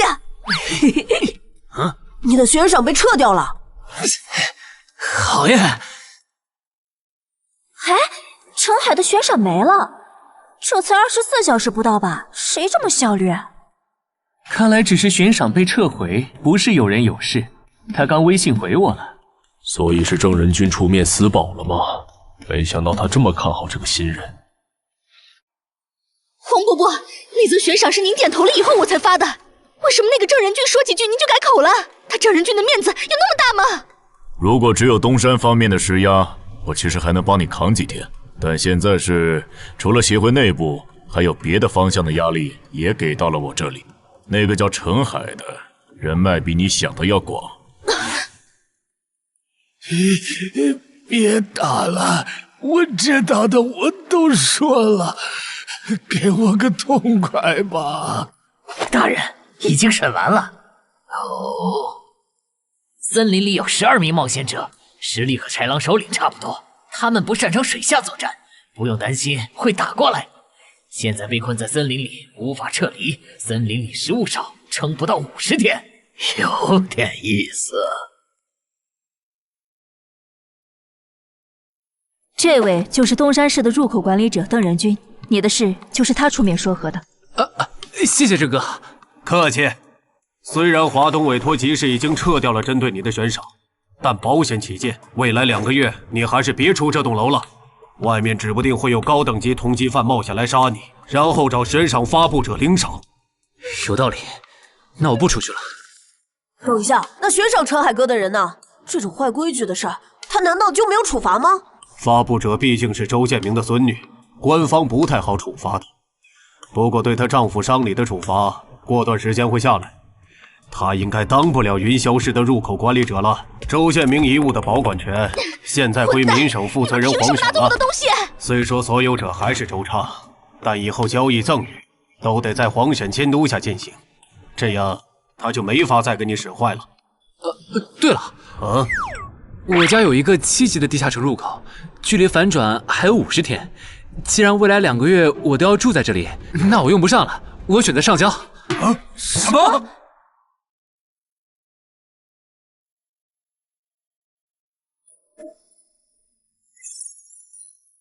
确实是6级到10级地下城，而且挑战人数已达上限，现在进不去了。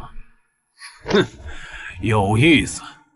让后勤部过来安装几个微型摄像头，之后如果有人从这个地下城脱离，你就通知我。那程海呢？按规章制度来。你隐瞒了地下城入口，违反官方冒险者的规定。不过念在你中途才进协会，又没培训过，就从轻发落。等你到9级时，多接一次协会例行任务就行。对于这个处罚标准，你能接受吗？能。还有就是，从明天开始，你要和常经川、梁家宽一起上地下城相关的常识课，早上8点，别迟到了。好。什么？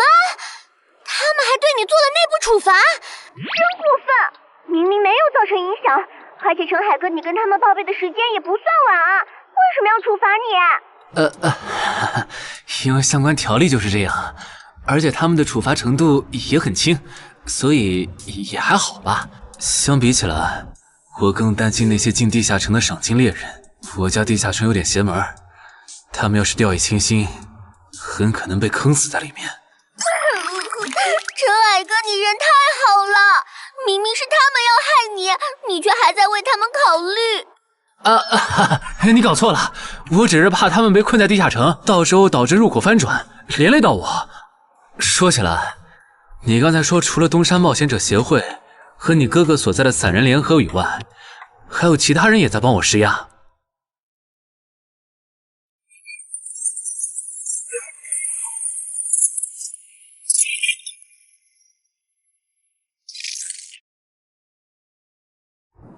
我哥哥说，明省的富豪曹火旺对悬赏你的事特不满。他认为传说起冒险者后代比老弱妇孺更受保护的话，以后冒险者肯定会变成特权阶层。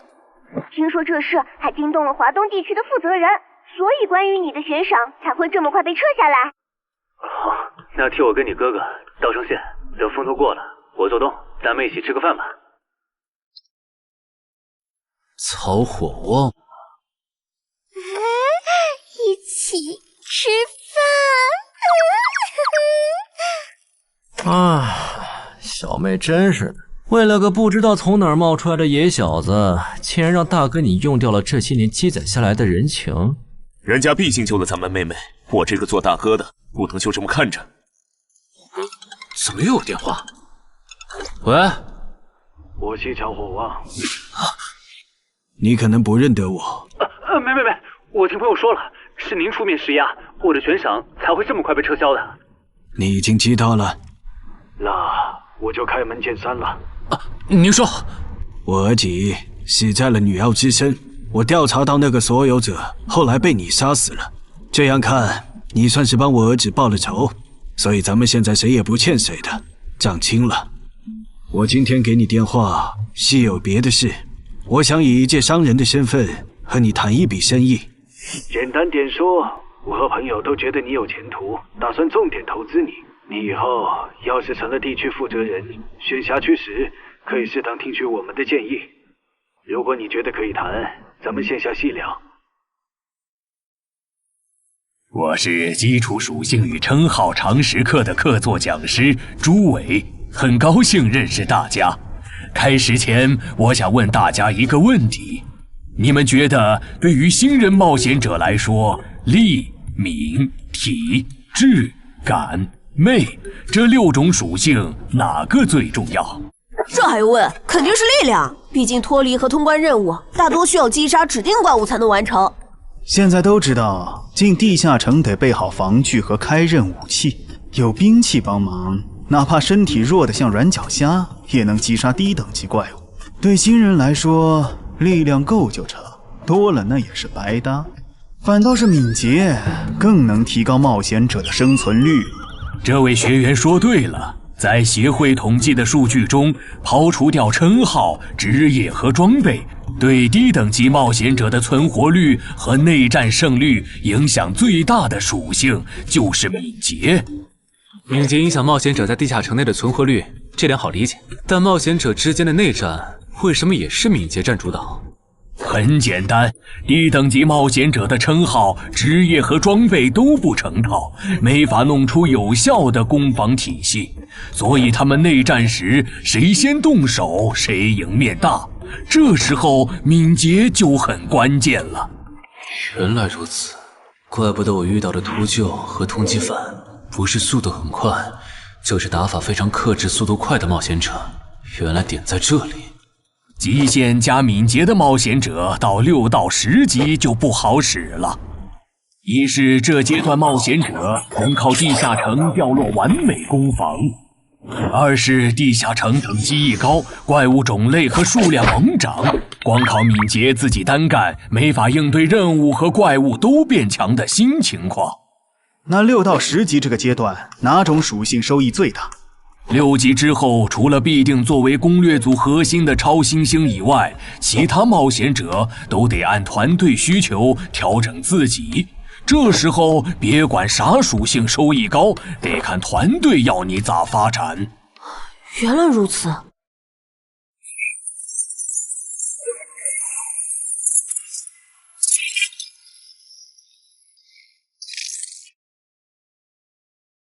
但不同属性之间多少会有一个模糊的价值差吧？比如同样是1点属性，加在感知和加在力量上，谁更划算？这个确实有。目前公认的排序是魅力大于感知，大于智力，大于体质，大于敏捷，大于力量。魅力最高，为什么？我也不知道，不过这个排序是传说们公认的。作为金字塔最顶层的冒险者，他们的判断必定有其缘由。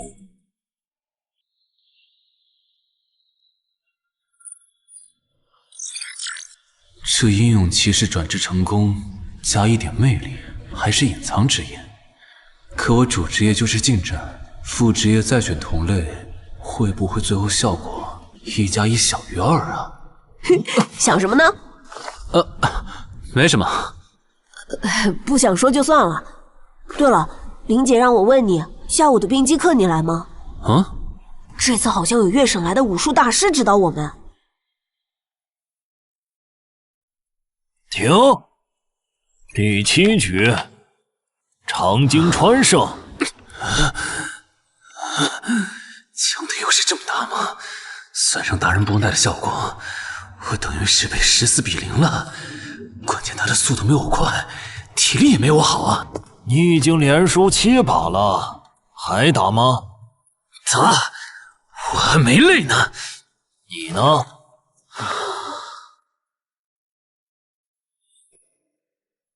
打。好，休息3分钟，然后继续。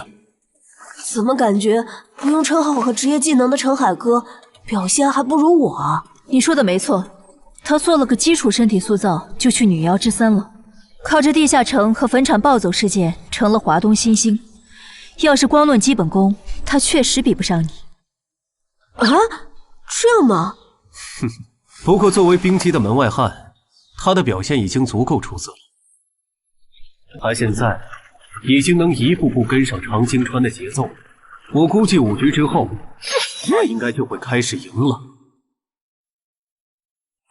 行，第8局常青川胜。开什么玩笑？这才10局不到，他就变得比梁家坤强了。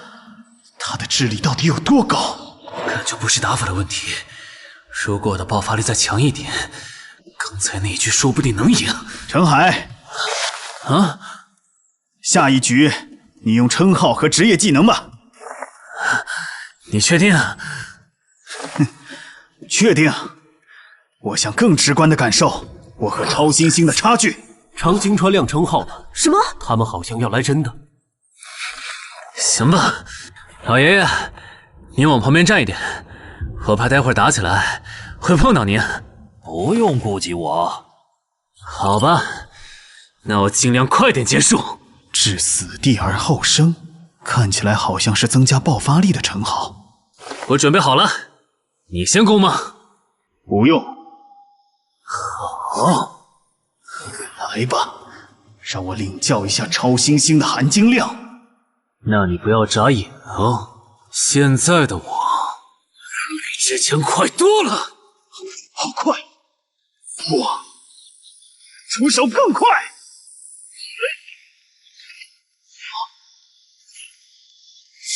不可能！好快！你输了，今天就到这里吧。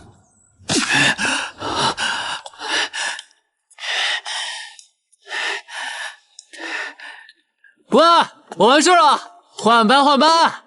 我和他的差距原来这么大吗？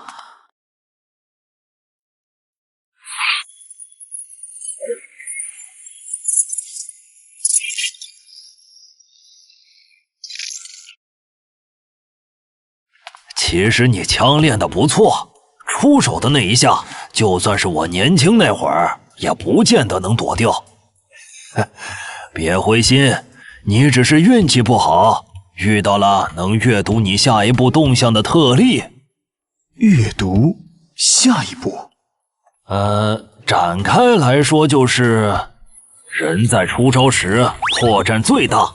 能抓住这个瞬间的人，轻松就能无招胜有招。使用者必须要在对手出招前阅读到对方的下一步动作。有这份眼力的武术家呀，还在世的不超过5个人，所以你输得不远。陈海哥，你刚才那招叫啥？好酷啊！没想到一个没练过武的门外汉，竟然也能掌握这一招。他真的只是个普通的冒险者吗？陈海哥，你也太牛了吧！你是没看到败给你以后，常青川的臭屁男的脸色有多……臭屁男？常青川，我可以坐在这里吗？当然可以。其实我原本是把你当做我的竞争对手的，但现在看来是我没眼力见了。以你的实力和潜力，东山这种小地方根本就留不下你。这不明摆着吗？坟场那种全球公认的 bug 级地下城都被陈海哥打通了，他肯定不会自降身份来跟咱抢下任东山市入口管理者的位子呀。说不定到那个时候，他已经是一手负责人了。喂，等一下，你说他以后能成为传说级冒险者，我不反对。但一审负责人，这人真吵啊！你问我副职业怎么选？哎，对，我这不是6级了吗？之前探索地下城的时候，发现冒险者面板升级了，除了在用的职业以外，我还可以再激活一个副职业。但我不知道副职业该怎么选，所以来问问你。好，这个在主副职业常识课上会讲。不过你既然问了，那我就简单说下。一般来说，冒险者主职业分常见和隐藏2种。常见职业很多，进阶方法也大都搞清楚了。你的主职业要是常见的，去内网一搜，就知道和哪个副职业最配了。那如果主职业是隐藏职业呢？果然，你是隐藏职业。隐藏职业因其获取难度，目前协会只掌握了个别职业的最优路径，其余的就只能凭感觉来了。啊？凭感觉？那如果选错了，后续不就完蛋了？谁也打不过了呀？不一定。毕竟常规职业冒险者，就算是成为传说，实力也只能排到中等偏下这样。如果你真是隐藏职业，只要没选和主职业互拖后腿的副职业，那上限就不会低。说起来，有一些隐藏职业，甚至不需要副职业就能直指传说，甚至还是上位传说。这样吗？不过这种，就算在隐藏职业里也是非常稀有的，就像8名仪式。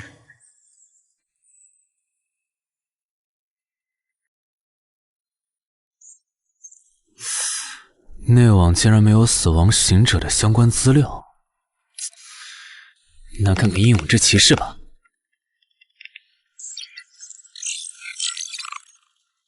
没想到我手痛坟场得到的转职道具，竟然在全球冒险者圈子里被无数人追逐。看他们的评论，这个转职徽章除了挑战难度高的离谱以外，没有别的缺点，而且挑战次数也没有限制。那么只要转职成功，就必然能成为上位传说。嘿嘿嘿。